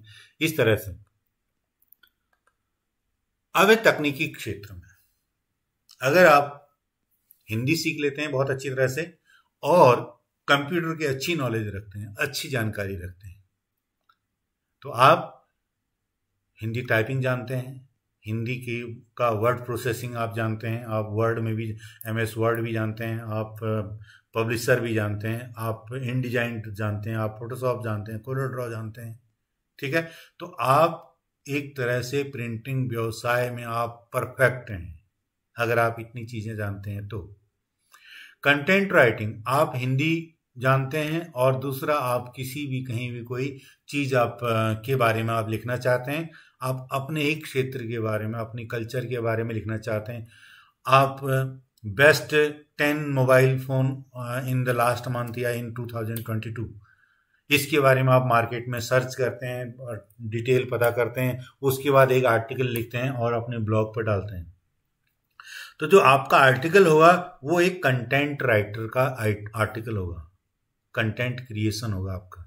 आप नेट पे जो सर्च कर रहे हैं कि बेस्ट लैपटॉप कौन सा है आपका, तो वो भी तो कंटेंट किसी ने लिखा है ना, वो जो आर्टिकल है वो किसी ने लिखा है। वो वहां पे वो अंग्रेजी जानता होगा या दूसरी भाषाओं को जानता होगा, तो उसने वहां पर एक तो अंग्रेजी भाषा जानता है, दूसरा तकनीक का ज्ञान रखता है। और तकनीक का ज्ञान रखने के बाद अब आपको तकनीक के बारे में, जैसे सपोज करो आपको कंप्यूटर के बारे में मैंने पूछा, इससे आपका लैपटॉप कौन सा है, बोले पिंक रंग का है, किसी महिला ने मुझे जवाब दिया। तो अब आपका लैपटॉप कौन सा है, उसने कहा पिंक। मैंने कहा विंडोज कौन सा है, बोले वो तो मुझे पता नहीं। मैंने कहा ऑफिस कौन सा है, वो भी नहीं पता, लेकिन मैं काम करती हूँ उसमें। तो अब यह है कि आपको इतनी जानकारी तो होनी चाहिए कि मेरे पास जो लैपटॉप में यूज कर रही हूँ वो कौन सी कंपनी का है, उसकी रैम कितनी है, मैंने की मेमोरी कितनी है, उसकी हार्ड डिस्क कितनी है, कितनी मुझे करना चाहिए, वो i5 है, i3 है, i7 है। दूसरा उसमें अभी विंडोज कौन सा है, उसमें वर्ड कौन सा, MS वर्ड कौन सा है। क्योंकि इसके आधार पर मेरे कई और सेटिंग भी मेरी निर्धारित होती हैं। अगर मेरे पास विंडोज 8 है तो उसके लिए सेटिंग अलग होगी, विंडोज 7 है उसके लिए कुछ सेटिंग अलग होगी, विंडोज 10 11 है तो उसके लिए सेटिंग अलग होगी। ठीक उसी तरह से जो मेरे पास ऑफिस 2007 है वो अलग होगा, 10 है अलग होगा, 13 16 19 और 2021 और 365 ऑफिस 365 है। सबकी सेटिंग अलग अलग होती है, सबका आगे इंटरफेस होता है, यूजर इंटरफेस होता है वो अलग होता है। तो इस तरह से तो जो प्रिंटिंग व्यवसाय में आप जा सकते हैं, कंटेंट राइटिंग आप कर सकते हैं। सबसे निचले स्तर पर अगर आप कुछ भी नहीं है कोई व्यक्ति, तो वो एक डाटा एंट्री ऑपरेटर यानी कि टाइपिस्ट के रूप में भी काम कर सकता है, अगर उसके पास और कहीं कुछ भी नहीं कर सकता है। तो आप हिंदी जानते हैं केवल, तो आप एक टाइपिस्ट के रूप में भी काम कर सकते हैं। मीडिया में समाचार वाचक हो सकते हैं, समाचार एडिटिंग, आप एडिटिंग सहायक का काम कर सकते हैं। कंप्यूटर और इंटरनेट पर ब्लॉगर, टिप्पणीकार, आलोचक, समीक्षक, ये काम का आप कर सकते हैं, आपके लिए हैं। सिनेमा टीवी में डबिंग आदि कार्य कर सकते हैं। नेशनल ज्योग्राफिक चैनल और डिस्कवरी चैनल जब पहले आए थे तो इनके सारे प्रोग्राम अंग्रेजी में होते थे। आज ये लगभग 99% इनके सारे जितने भी जो भी चैनल के जो प्रोग्राम हैं वो 99% सब हिंदी में डब हो चुके हैं। आज आप चाहें तो ज्योग्राफी चैनल और डिस्कवरी चैनल, इनके सब के प्रोग्राम को आप हिंदी में सुन सकते हैं। ब्रेयर ग्रिल जो है वो कभी हिंदी नहीं बोलता है, लेकिन आप उसको हिंदी बोलते हुए देखते हैं, क्योंकि वो सब डब हो चुके हैं। डबिंग किसने की? हम और आप जैसे लोगों ने। जिसने क्या किया, एक ट्रांसलेटर ने पहले उसको सुना, उसको ट्रांसलेट किया, ट्रांसलेट हो गया, उसके बाद दूसरा उसने अपनी आवाज़ उसमें दी, या जो वॉइस ओवर देना बोलते हैं, जो वॉइस ओवर दिया कि वो अभी ये कह रहा है, हिंदी में उसका डायलॉग लिखा, फिर डायलॉग को एक ने वॉइस ओवर दिया, वो डबिंग हो जाती है। तो जो डबिंग है, तो आप डबिंग के क्षेत्र में भी आपके लिए दरवाजे खुले हुए हैं। कंप्यूटर पर हिंदी टाइपिंग का अच्छा ज्ञान आपको सोशल नेटवर्किंग साइट पर अच्छा लाभ दिला सकता है। आज हर एक जितनी भी पार्टियां हैं, राजनीतिक पार्टियां हैं, या जितने भी अच्छे वाणिज्यिक वो हैं घराने हैं, उनके सबके अपने अपने सोशल मीडिया चैनल हैं, सोशल मीडिया सेल होते हैं। तो वहां पर आप जो है वो भी काम आप कर सकते हैं। कंप्यूटर पर हिंदी टाइपिंग का अच्छा ज्ञान आपको सोशल ये कर सकता है। विज्ञापन के क्षेत्र में आप अपार संभावना है, जहां आप वेतन पर नहीं बल्कि अपने आइडिया बेचते हैं। देखो, ठीक है, ठंडा मतलब कोका कोला और दाग अच्छे हैं, ये किसी ने ट्रांसलेट नहीं किए हैं, बल्कि ये किसी ने अपनी आइडिया दिए हैं। आइडिया बेचे हैं कंपनी को, जिसको कि जो कैची हैं, एकदम से जनता के समझ में आते हैं और जनता इनको आसानी से समझ लेती है और आकर्षक भी होती है। तो यहाँ पर आप क्या है, वेतन पर काम नहीं करते हैं बल्कि अपने आइडिया को बेचते हैं। और आइडिया जब आप बेचते हैं तो आपका यूनिक आइडिया आपको सरतिया ही लाभ दिला देता है। पान सिंह तोमर लिखी थी संजय चौहान ने उसकी पटकथा। तो संजय चौहान ने पान सिंह तोमर की जो कथा लिखी तो उसकी अपना एक अलग अंदाज है। या अभी जो आपका पुष्पराज जो पिक्चर है उसकी अपनी वो है, क्योंकि किसी ने तमिल से उसको डब किया, हिंदी में उसको ट्रांसलेट किया, हिंदी में ट्रांसलेट करने के बाद उसके डायलॉग को फिर देखा, फिर उसके बाद उसी डायलॉग को फिर दोबारा से वॉइस ओवर दिया गया। तो ये इस तरह के आप अपने आप को फिर अपने आइडिया को बेचते हैं। ठीक है, तो मेरे हिसाब से यही आज का इतना यही था।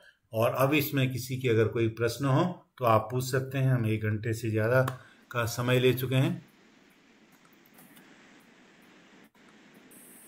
बहुत बहुत धन्यवाद सर। जी सर। हिंदी प्रचार प्रसार में जन संचार माध्यमों की महत्वपूर्ण भूमिका रही है। आपने इसके साथ बहुत से बातों पर प्रकाश डाला है।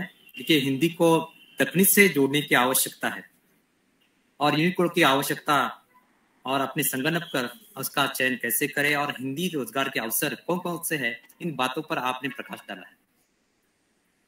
बहुत सुंदर मार्गदर्शन आपने किया है सर। अब मैं किसी प्रतिभागियों से पूछना चाहता हूं कि कोई अगर उनको आशंका है वो डॉक्टर मोहन बहुगुणा जी से अपनी आशंका पूछ सकते हैं।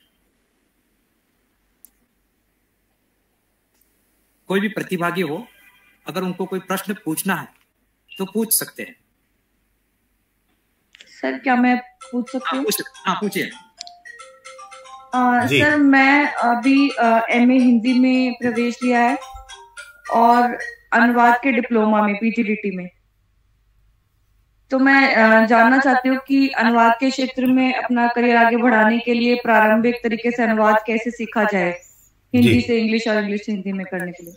जी, अनुवाद के क्षेत्र में अगर आप जाना चाहते हैं तो अनुवाद के लिए आपको जो जहां आप सीख रहे हैं या सीखना चाहते हैं, जैसे दिल्ली में है, यहाँ पर दिल्ली विश्वविद्यालय में है अनुवाद के बारे में अनुवाद की कक्षाएं चलती हैं, भारतीय अनुवाद परिषद है और इग्नू से अनुवाद का पाठ्यक्रम चलता है।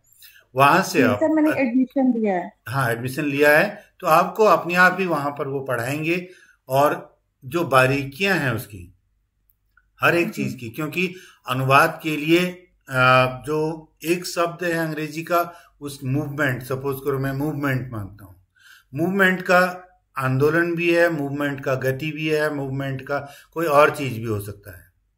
तो हर एक शब्द के लिए जो क्या उपयुक्त हो सकता है, उसके लिए हमें क्या सावधानियां बरतनी चाहिए, विषय का ज्ञान हमें होना चाहिए। जिस भाषा जो सोर्स लैंग्वेज है, स्रोत भाषा है, वो क्या है, अंग्रेजी है या हिंदी है या दूसरी और भाषाएं हैं, स्रोत भाषा में क्या कहा गया है उसकी भी हमें जानकारी होनी चाहिए। दूसरा, लक्ष्य भाषा में जो टारगेट लैंग्वेज जिसमें हम ट्रांसलेट कर रहे हैं उसकी भी हमको अच्छी जानकारी होनी चाहिए, क्योंकि दोनों भाषाओं की अगर हमको अच्छी जानकारी नहीं है तो हम एक अच्छे अनुवादक नहीं हो सकते हैं, क्योंकि न तो हम उसकी संकल्पना को समझ पाएंगे जो कहा गया है और ना हम जो जिसमें कह पा रहे हैं उसकी। तो इसलिए हमको दोनों भाषाओं को पहले तो अच्छा ज्ञान होना चाहिए और धीरे धीरे जब आप सीखेंगे और आपके पास अनुवाद के बारे में बहुत अच्छी किताबें होंगी और पहले आप उनको देखिए। अभी तो आपने एडमिशन लिया है, बहुत अच्छी बात है, और फिर उसके बाद जो जो आपका कोर्स आगे बढ़ेगा तो आपको इससे संबंधित बहुत अच्छी अच्छी जो बारीकियां हैं वो कोर्स में बताई जाएंगी आपको। तो ये आप कर सकते हैं, उन पर ध्यान दीजिए। और बाकी अगर ऐसा कुछ है तो आप अपने प्रश्न हमको लिख सकते हैं, तो हम उन पर आपको फिर और रिप्लाई, आपको डिटेल में रिप्लाई दे सकते हैं। Hello sir. Hello, thank you जी। हाँ सर, नमस्कार बहुगुणा सर जी। सर मेरा नाम सोनाली। हेलो सर, आप सुन रहे हैं? जी जी सुन रहे सर। हाँ सर, सर मैं महाराष्ट्र से हूँ और मेरा पीजी हिंदी में हो गया है जी। तो मैं एक अध्यापिका हूँ अभी तो फिलहाल, लेकिन मुझे लेखन में बहुत रुचि है। तो मैं जर्नलिज्म और मास मीडिया का जो कोर्स है वो करना चाहती हूँ। क्या सर उसमें हमारे लिए महाराष्ट्र में मराठी मीडियम है, तो क्या अगर मुझे हिंदी में अगर करना है वो, तो मेरा उसमें प्रभाव मराठी का पड़ सकता है, या मैं मराठी में जर्नलिज्म कर सकती हूँ, या मुझे हिंदी में ही करना पड़ेगा, ऐसा कुछ है सर? उसके लिए देखिए, आप मराठी भाषी हैं और हिंदी अच्छी हिंदी जानते हैं आप, तो आप अगर हिंदी में ही करना चाहते हैं तो आप इग्नू से कर सकते हैं, ठीक है, या दूसरे और संस्थानों से कर सकते हैं जहां से हिंदी में होता है, और आप मराठी में ही कर लीजिए। क्योंकि देखिए, कोई भी कोर्स है वो आपको उस विषय की बारीकी को बताता है कि हमको क्या करना चाहिए और क्या नहीं करना चाहिए। भाषा कोई भी हो, उसके बाद अगर आपकी भाषा, आप किसी भी भाषा में कर सकते हैं कोई भी चीज, लेकिन आपको जो कोर्स में क्या बताया जाता है, भाई जो डॉक्टरी में बताया जाता है ऑपरेशन कैसे करें, वो एक डमी पे बताया जाता है ना, तो डमी पे बताया जाता है। अब आपको क्या है कि ओरिजिनल उसको पेशेंट पे उसको करना होता है, तो उसी तरह जो कोर्स में बताया जाता है वो एक डमी में बताया जाता है। वो कोई भी लैंग्वेज, कोई भी माध्यम, कोई भी हो सकता है। उसके लिए कोई आपके फ्यूचर पर कोई उसका प्रभाव पड़ेगा, वो आपके नॉलेज पर, उसका नॉलेज के आधार पर होगा कि आपको किस भाषा की नॉलेज अच्छी है।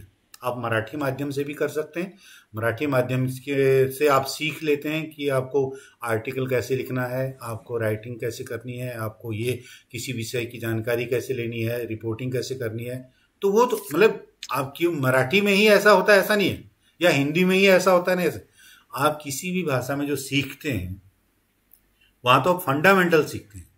फंडामेंटल सीखने के बाद अब आप आगे काम करते हैं, ठीक है ना। ये और दूसरा सवाल सर, धन्यवाद सर, दूसरा सवाल है सर मेरा कि मैं सर अध्यापिका हूँ और मुझे 10-15 साल का एक्सपीरियंस है, लेकिन अब कैसे लाइफ में जो समय होता है वो बहुत कम होता है, तो अगर मैं अभी मास मीडिया जर्नलिज्म करूंगी तो क्या भविष्य में मुझे इसमें हिंदी के लिए कुछ अचीवमेंट मिलेगा, या थोड़ी मुझे बहुत इंतजार करना पड़ेगा? क्योंकि मैं इसमें सेटल हूँ सर अभी, अध्यापिका के क्षेत्र में, तो मुझे रुचि उसमें है, मुझे करना है, लेकिन क्या समय हो सकता है या मैं कर सकती हूँ आगे? आप उसमें जर्नलिज्म करना आपकी रिपोर्टिंग पर डिपेंड करता है। आपकी रिपोर्ट कौन से पेपर में आती है, कौन से टीवी चैनल पर जाती है, कितनी उसको लाइक होती है, किस ढंग से आप देते हैं, तो वो उसके बेस पर आपकी अचीवमेंट कहाँ से बनती है। आपकी अचीवमेंट बनती है आपके कामों से। जो आप रिपोर्टिंग कर रहे हैं, रिपोर्टिंग में एक रिपोर्टिंग आपके, आप इतने सारे चैनल हैं, आप देखते हैं कि कोई आज तक देखता है, कोई एनडीटीवी देखता है, कोई जी टीवी देखता है, कोई अपना जी मराठी देखता है, उसी के चैनल उसको अच्छे लगते हैं या उसी की रिपोर्टिंग अच्छी लगती है। उसी तरह तो क्यों अच्छी लगती है, क्योंकि हो सकता है कि हर एक जो हम व्यक्ति है उसका एक अलग अपना थिंकिंग लेवल होता है या थिंकिंग का एक होता है, तो वो एक उस हिसाब से वहाँ पर वो काम करते हैं। अभी मैं कहूँ कि अब जैसे अभी हिंदी में रोजगार के अवसर के बारे में आया, हमारे अर्जुन कांबले साहब हैं, या अभी डॉक्टर रूपाचारी जी हैं। डॉक्टर रूपाचारी, उनके फैमिली में कोई भी हिंदी नहीं बोलता है क्योंकि वो कोंकणी है सब, लेकिन वो इतनी अच्छी हिंदी बोलती हैं, इतनी अच्छी कोंकणी बोलती हैं, मराठी बोलती हैं और अंग्रेजी बोलती हैं। तो ये उनका अपना अनुभव, अपना ज्ञान अपना है। आज डॉक्टर रूपाचारी क्या है, वो गोवा में अध्ययन भी करा रही हैं, अध्यापन भी करती हैं, और हिंदी के प्रोग्राम्स में तमाम सूत्र संचालन, ये वो बहुत सारी चीज़ें, क्योंकि उनका अपना एक उन्होंने अचीव कर लिया है।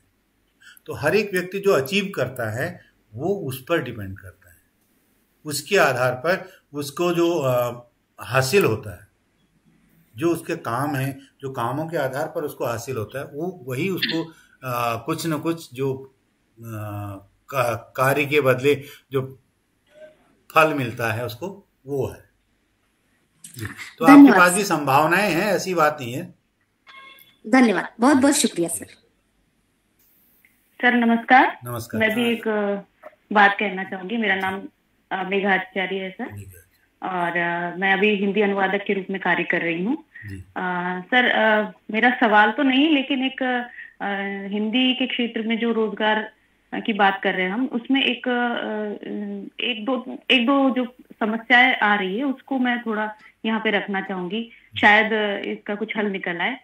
सर सबसे पहले तो एक जो बड़ी दिक्कत अभी आ रही है वो ये है कि अनुवादक के पद के लिए जब हम अप्लाई करते हैं तो गवर्नमेंट में आजकल टाइपिंग भी मांगने लगे हैं। टाइपिंग इस तरीके से मांगा जा रहा है, जैसे आप टाइपिस्ट के पद के लिए अप्लाई करते तो टाइपिंग की स्पीड मांगी जाती है।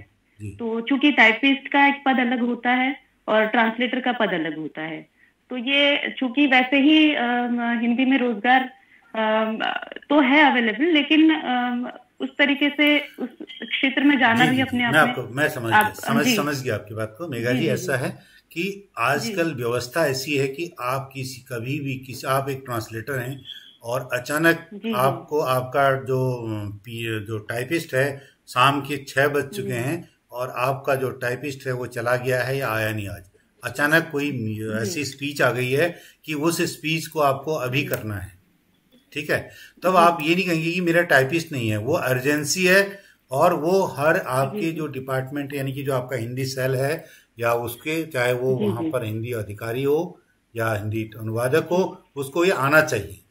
मैं भी ये कहता हूँ और उसको सीखना भी चाहिए। अगर आप हिंदी अगर अच्छी टाइपिस्ट टाइप कर लेते हैं तो आप एक स्वतः आत्मनिर्भर होते हैं। आप कभी भी अगर ये नहीं कहेंगे नहीं मेरा टाइपिस्ट आज नहीं आया तो मैं नहीं कर पाऊंगी। अगर आप ऑफिसर के सामने आप ये कहते हैं कि मेरा टाइपिस्ट नहीं आया और मैं नहीं कर सकता, तो ये कोई अच्छा संदेश नहीं जाता इससे। और इसके लिए सर मैं थोड़ा ये सवाल थोड़ा और मैं साफ करना चाहूंगी। टाइपिंग का ज्ञान होना और टाइपिंग पर्टिकुलर स्पीड की होना में थोड़ा सा जो डिफरेंस है सर, उस चीज को लेके जब आप उस रेस से हट जाते हैं पीछे तो ये बड़ी एक समस्या हो जाती है। आपको टाइपिंग का ज्ञान है, आप टाइपिंग कर लेते हैं, किसी तरीके की आपके काम में कोई बाधा नहीं आती, लेकिन जो टाइपिंग की स्पीड मांगी जाती है ये अभी आप टाइपिंग किस में समस्या है सर। अभी किस में टाइपिंग करते हैं? मैं यूनिकोड में करती हूँ सर, फोनेटिक में। और मुझे कोई समस्या वैसे नहीं आती, लेकिन जब 1-2 मैंने जो फोनेटिक में भी प्रॉब्लम आती है। आप विश्वविद्यालय लिखना चाहेंगे तो आपको कई बार सोचना पड़ेगा, ठीक है, लेकिन अगर आप इंस्क्रिप्ट में अगर आप टाइप करते हैं तो इंस्क्रिप्ट में टाइप इससे आपकी स्पीड बढ़ जाती है, क्योंकि उसमें कोई आधा अक्षर नहीं है और कोई आपको बिल्कुल सीधा एक साइड में सिस्टमैटिक है कि आप आराम से उसमें काम कर सकते हैं। तो मैं ये कहूँगा अगर आप हिंदी की फील्ड में अभी आपके सामने बहुत लंबा करियर है तो आप इंस्क्रिप्ट 2 दिन में आप इंस्क्रिप्ट सीख सकते हैं, ठीक है। और इंस्क्रिप्ट से आप न केवल आप हिंदी टाइप करते हैं, आपको मराठी में टाइप करनी है, आप मराठी में भी टाइप कर सकते हैं। बिल्कुल। आप कोंकणी में टाइप करना चाहते हैं, आप कोंकणी में भी टाइप कर सकते हैं लिखने के लिए। कुछ भी आप जो आप लिखना चाहें वो सेम कीबोर्ड है, उसी कीबोर्ड पे जैसा आप सुनते हैं उसी में आपने के नीचे का जो भी फोनेटिक आ रहा है उसमें वो डाला आपने, आप आराम से टाइप कर सकते हैं। तो आप इंस्क्रिप्ट पर स्विच ओवर होइए। मैं तो हमेशा ये कहता हूँ कि आप इंस्क्रिप्ट पे स्विच ओवर होइए हर एक से, उससे आपका काम आपका आधा हो जाता है और आपकी टाइपिंग स्पीड बढ़ती है। बिल्कुल। और सुनाए।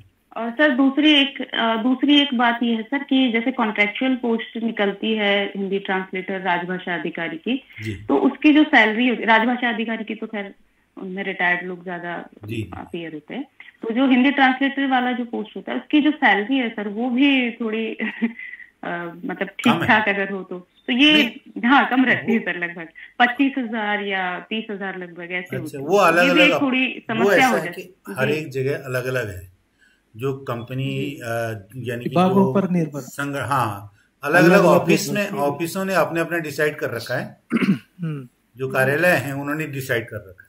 जी जी जी ये मतलब ये बस मैं बात पहुंचाना चाहती थी सर कि अगर ये 2 चीजें अगर करते पहुंच जाए।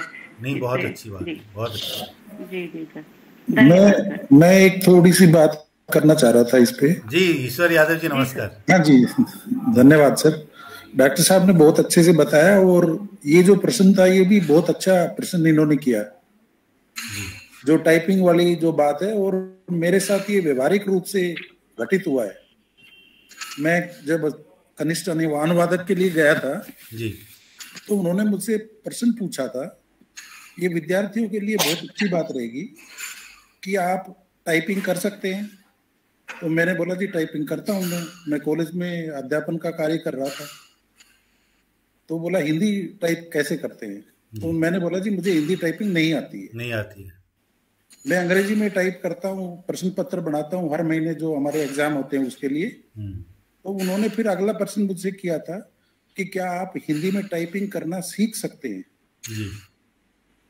और जो मेरे साथ उस साक्षात्कार में जो दूसरे कैंडिडेट थे, उन्होंने जो मैडम ने जो प्रश्न किया वो बोले कि मैं अनुवादक हूँ, मेरा काम अनुवाद करना है, मेरा काम टाइपिंग करना नहीं है जी। आपका चला गया। तो बहरहाल ऐसा भी होता है। तो मेरे सामने भी ऐसी हुआ था कि तो एक व्यक्ति आए थे, उन्होंने कहा कि हाँ मेरा जो अनुवादक है वो टाइप करता है। उन्होंने कहा अच्छा तुमको ये बारे में, कंप्यूटर के बारे में जानते हो? बोले मेरा अनुवादक है वो जानता है, क्योंकि वो शायद हिंदी ऑफिसर थे तब। तो उन्होंने कहा अगली बार जब आना तो आपके अपने अनुवादक को ही भेजना यहाँ पर इंटरव्यू के लिए। इस तरह से उनसे बात हुई थी। तो आना चाहिए, बिल्कुल आना चाहिए। यादव जी का शायद कनेक्शन हट गया है। हाँ सर जी। हेलो, और भी कोई प्रतिभागी? हाँ यादव जी बोलिए। यादव जी। हाँ जी, मेरा वो नेटवर्क का इशू आ गया था। हाँ, मैं दूसरी जगह बैठा हूँ अपने कार्यालय में, तो नेटवर्क की बात थी। तो जो मेरी बात थी वो तो तकरीबन खत्म हुई होगी कि सभी को टाइपिंग करने के लिए तैयार रहना चाहिए और सीख लेना चाहिए। और आजकल तरीके जो डॉक्टर साहब ने बताए, बहुत तरीके हैं, आप अपने अपने तरीके से कर सकते हो, लेकिन इनस्क्रिप्ट एक अच्छा तरीका है। धन्यवाद बहुत बहुत जी। धन्यवाद सर। और भी सर मैं नितिन बोल रहा हूँ सर जी। नमस्कार सर जी। हाँ बोलिए। क्या प्रश्न नहीं था, लेकिन मेघा जी ने जो प्रश्न बोला था उसके मैं 2-4 लाइन देना, क्योंकि मैं उस दौर से गुजरा हूँ और मुझे बहुत अच्छा अनुभव भी है। और एक तो आपने जो इंस्क्रिप्ट की बात कही सर, यदि आप केवल इंस्क्रिप्ट अगर आप सीख लेते हैं तो न केवल आप हिंदी में बल्कि अन्य भारतीय भाषाओं में भी एक समान टाइपिंग कर सकते हैं। बिल्कुल। इसकी एक सबसे बड़ी इसको कह सकते हैं कि एक सब सीखने का सबसे बड़ा लाभ है यदि आप इंस्क्रिप्ट से अगर सीख लेते हैं। और इस पे मैंने एक लेख भी लिखा था और शायद किसी पत्रिका में प्रकाशित भी हुआ था। मैंने हमारे मतलब मैं बड़े भाई के रूप में ही उनको मानता हूँ, डॉक्टर राजीव कुमार रावत, उनको मैंने 2 दिन में हिंदी इंस्क्रिप्ट टाइपिंग सिखाई थी। तो इंस्क्रिप्ट टाइपिंग बहुत आसान है, बहुत आसान है। अगर आप नहीं देखिए मैडम, तो मैं आपको एक सुझाव दूंगा कि आप ऑनलाइन ट्यूटर हैं, आप गूगल में सर्च कीजिएगा। और यदि आपको नहीं तो बालिंदी दजीज का भी उन्होंने भी टाइपिंग ट्यूटर बनाया था, उसके माध्यम से भी आप सीख सकते हैं। स्पर्श करके है उनका। हाँ स्पर्श, में नाम भूल रहा था सर, स्पर्श है, और उसको सीख सकते हैं। और जहां तक आपने जो वैकेंसी और इसकी बात की, तो मैडम ये मुझे लगता है कि इस पे ये तो अपने व्यक्तिगत कार्यालय का निर्णय होता है, उनके जो कार्यालय प्रमुख हैं या फिर उनकी जो प्रबंधन समिति है जो निर्णय लेती है उसके आधार पर। क्योंकि मैं खुद संविदा आधार पर काम कर चुका हूँ, IIT खड़गपुर में हूँ। अभी तो मैं नाबार्ड में प्रबंधक के रूप में कार्यरत हूँ, लेकिन इससे पहले मैं IIT खड़गपुर में कॉन्ट्रैक्ट में था। तो वहाँ के प्रबंध तंत्र ने जो इसका आपको लाभ ये उठाना है कि आप सैलरी को ना देखते हुए आप उसको एक अपने लिए अपॉर्चुनिटी खोजिए कि इस अपॉर्चुनिटी का लाभ लेते हुए, इसका अनुभव लेते हुए आप आगे जाके और अच्छा कर सकें। तो इसको उस रूप में आप देखिए और आप भविष्य में आप और अच्छे पद पे जाएंगी, क्योंकि आपकी भी नौकरी भी लंबी है। तो आप इसको इस चीज को ध्यान में रखिए। और सर ने कहा कि आप इंस्क्रिप्ट अगर सीख लेती हैं तो आप आपकी सारी समस्याओं का परीक्षा में यदि कोई पूछता भी है आपसे कि आप टाइपिंग करके दिखाइए या करें, क्योंकि आजकल अमूमन ये हो गया है, क्योंकि एक हिंदी अधिकारी, मैं तो रावत सर की बात कहूंगा, क्योंकि वो तो कहते हैं कि हिंदी अधिकारी, हिंदी अनुवादक को कोयले की खान से लेकर अंतरिक्ष की उड़ान तक हर तरह का ज्ञान होना चाहिए, हर तरह का, तभी आप एक अनुवादक बन सकते हैं, एक अच्छे अधिकारी बन सकते हैं। और एक चीज हमेशा याद रखिएगा, एक हिंदी अधिकारी हो या हिंदी विषय का कोई भी हो, वो मल्टीटास्किंग होता है। आप किसी भी विषय पर इसको काम दे दीजिए, वो हर तरह का काम कर सकता है जो कि सामान्य अधिकारी ना भी कर पाए। लेकिन हिंदी अधिकारी का एक ऐसा, इस धरती का एक ऐसा प्राणी है कि उसकी कोई भी काम असंभव नहीं है। तो बस मेरा यही था। क्षमा चाहता हूँ सर कि मैंने थोड़ा समय लिया। नहीं, मैं इसमें एक ही मैं इसमें पॉइंट और जोड़ना चाहूंगा इसमें कि देखिए, मैं आपको बताऊं कि मैं अभी कहीं पे इंटरव्यू के लिए गया था, तो उन्होंने वहां पर यही हमारा थोड़ा सा टाइपिंग का थोड़ा सा टेस्ट लिया था।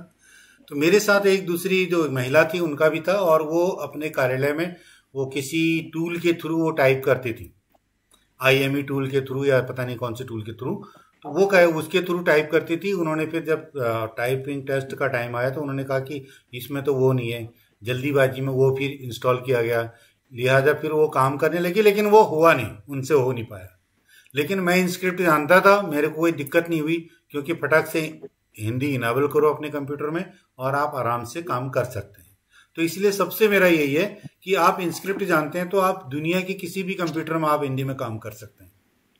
नहीं तो दूसरी चीज़ों से आप फिर वो डाउनलोड करते रहेंगे, आपको ये टूल चाहिए, आपको वो टूल चाहिए, टूल के चक्कर में आप फिर नहीं कर पाएंगे।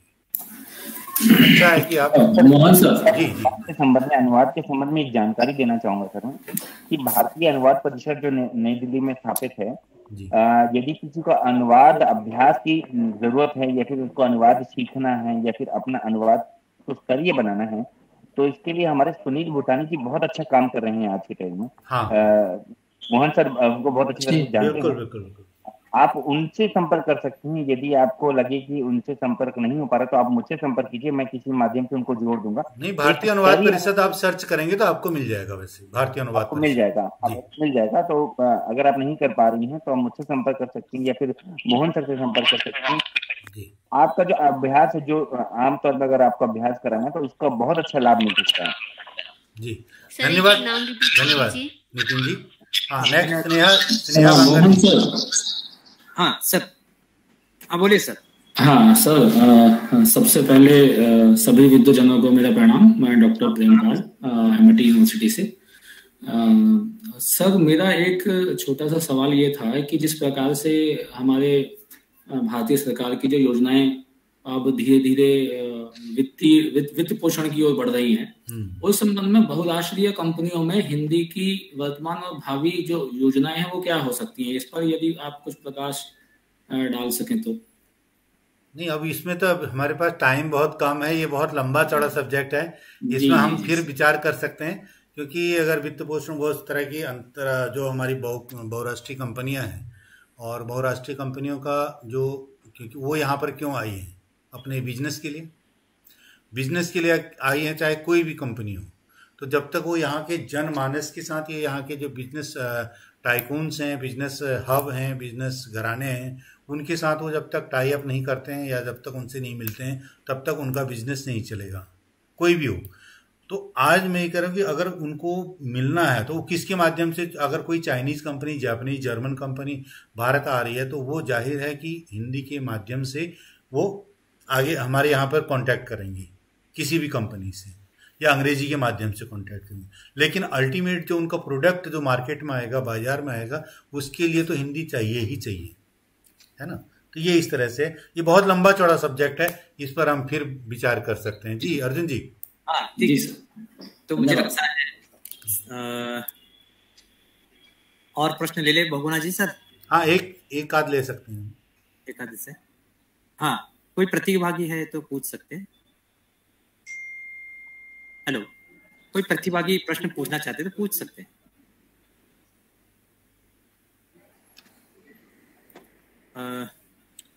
ठीक है, कोई नहीं। ठीक है, तो समय की अपनी सीमा है। सर मैं पूछना चाहती थी, जब आप मुझे बता रहे थे पढ़ाई के बारे में, तो आपने कहा था कि अगर ज्यादा डिटेल में रिप्लाई चाहिए तो आप पूछ सकते हैं। सर थोड़ा नेटवर्क ब्रेक हो गया था, कहाँ पर पूछ सकते हैं बता देंगे एक बार? आपको किस बारे में था पूछना था? सर मुझे यही पूछना था कि जैसे मैंने एमए हिंदी और पीजीडीटी में एडमिशन लिया है, तो जैसे अनुवाद सीखने के लिए प्रारंभिक अनुवाद सीखने, जी, आप ना भारतीय अनुवाद परिषद करके आप सर्च करेंगी तो वहां पर वो लोग आपको वो करवाएंगे अनुवाद के बारे में। और उसके बाद जो दूसरा जनसंचार वाला था, तो जनसंचार के लिए आप किसी भी माध्यम से सीख सकते हैं। लेकिन आपके जो मैंने आपको यही बताया था, उसमें शायद आपका कनेक्शन कट गया था, कि कोई भी चीज़ हो, आप एक मेडिकल में पढ़ाई करते हैं तो आप जो सीखते हैं वो एक डमी पर सीखते हैं। तो जो हमारे कोर्सेज होते हैं, हमको केवल वो बारीकियां, फंडामेंटल्स बताते हैं, उस विषय से संबंधित फंडामेंटल बताते हैं।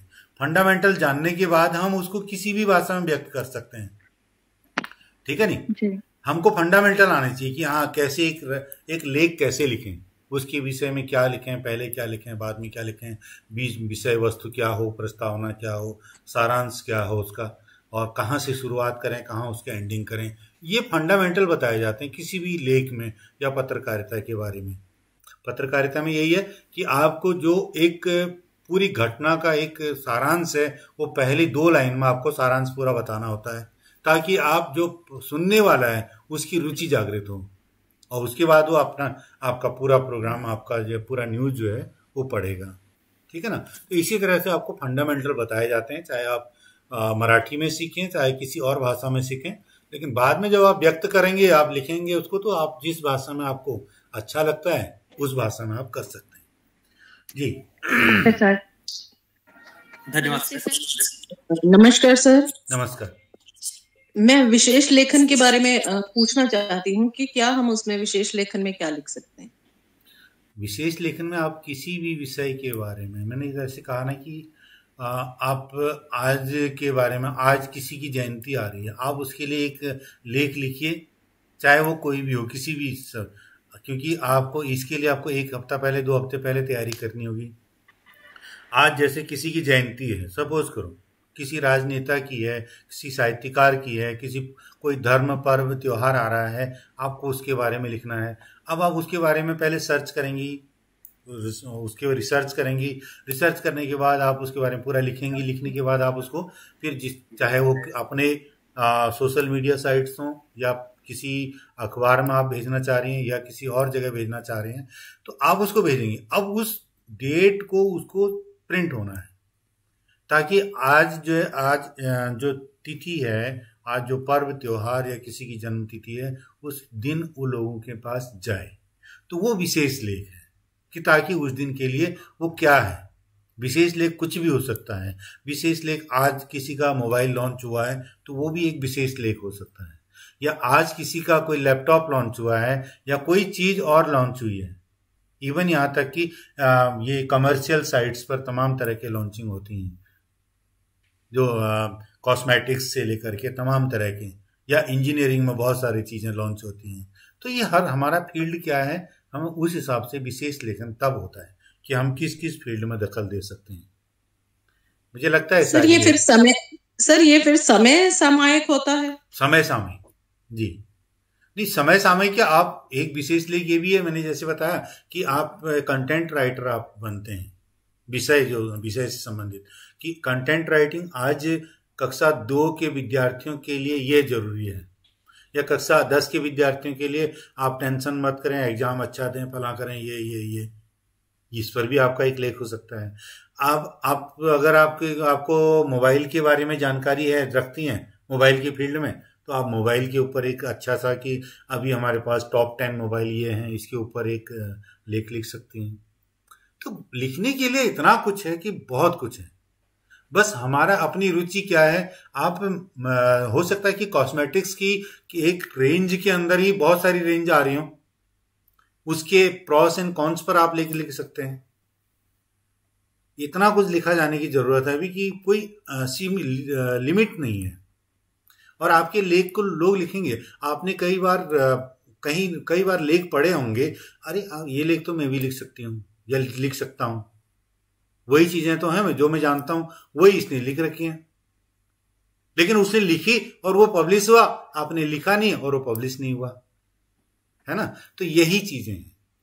आपका जो विषय है, आपका जो एक दायरा है, नॉलेज का जो दायरा है, वो किसी भी फील्ड में हो सकता है। जिस फील्ड में आपका नॉलेज है, जिस फील्ड में आप अच्छा जानते हैं, उस फील्ड के बारे में आप लिखें और उसको आगे करें, पब्लिश करें, चाहे वो किसी पत्र पत्रिका में हो, अपने सोशल साइट्स पर हो, ब्लॉग में हो।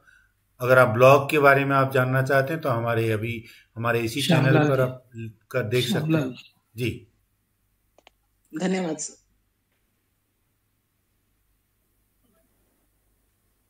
अर्जुन जी। हाँ सर, धन्यवाद मैडम। समय की अपनी सीमा है और मैं अब आभार प्रदर्शन की ओर मुड़ना चाहूंगा। हमारे महाविद्यालय की छात्रा सुश्री परिणीता मिरजकर जी को मैं आभार प्रदर्शन के लिए आमंत्रित करता हूँ।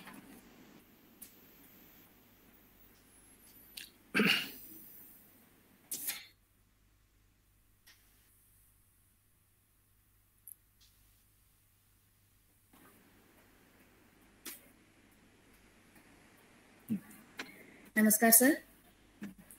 मैं धन्यवाद ज्ञापन करना चाहूंगी आज के प्रमुख वक्ता डॉक्टर मोहन बहुगुणा जी के बहुत सुंदर तरीके से हिंदी तकनीकी और रोजगार का संबंध स्पष्ट किया है। सर, आपका बहुमूल्य मार्गदर्शन हमारे लिए उपयोगी सिद्ध होगा। डॉक्टर मोहन बहुगुणा जी ने व्यस्त रहते हुए भी हमें मूल्यवान समय देकर लाभान्वित किया। आपके मैं हृदय से आभार व्यक्त करती हूँ।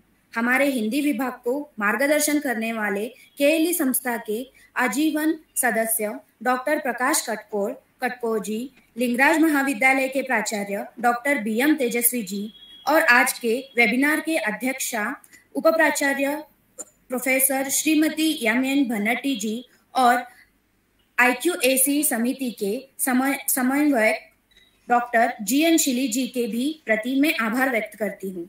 हमारे वेबिनार के लिए तकनीकी सहायक श्री सुनील मुलीमणि जी और संगणक विभाग की अध्यक्षा प्राचार्य रूपा गंध जी के प्रति भी आभार व्यक्त करते हैं। हमारे वेबिनार के प्रचार प्रसारण के लिए मदद करने वाले तरुण भारत, पुडारी, सकाळ मराठी समाचार पत्र और विजयवाणी, विजय कर्नाटक, कन्नड़ प्रभा, संयुक्त कर्नाटक, उदयवाणी और केएलई वेणुध्वनि FM रेडियो के प्रतिनिधियों का भी हम आभार व्यक्त करते हैं। हमारे वेबिनार के लिए प्रत्यक्ष और अप्रत्यक्ष रूप से मदद करने वाले सभी लोगों और माध्यमों का हम आभार व्यक्त करते हैं और इस वेबिनार को अपनी सहभागिता से सफल बनाने वाले सभी प्रतिभागियों का हम हृदय से आभार व्यक्त करते हैं। प्रतिभागियों को फीडबैक फॉर्म टेलीग्राम ग्रुप पर दिया जाएगा, उसे भरकर अपना प्रमाण पत्र प्राप्त कर सकते हैं। यहीं पर वेबिनार संपन्न हुआ, हम यह घोषित करते हैं। धन्यवाद सर। धन्यवाद सर। धन्यवाद सर। धन्यवाद सर। धन्यवाद, बहुत बहुत धन्यवाद। बहुत सुंदर रीति से आपने कि सभी रोजगार हो, तकनीक का सभी मतलब हिंदी भाषा से लेकर सभी बातों पर बहुत अच्छी तरह से जानकारी दी सर। बहुत बहुत धन्यवाद।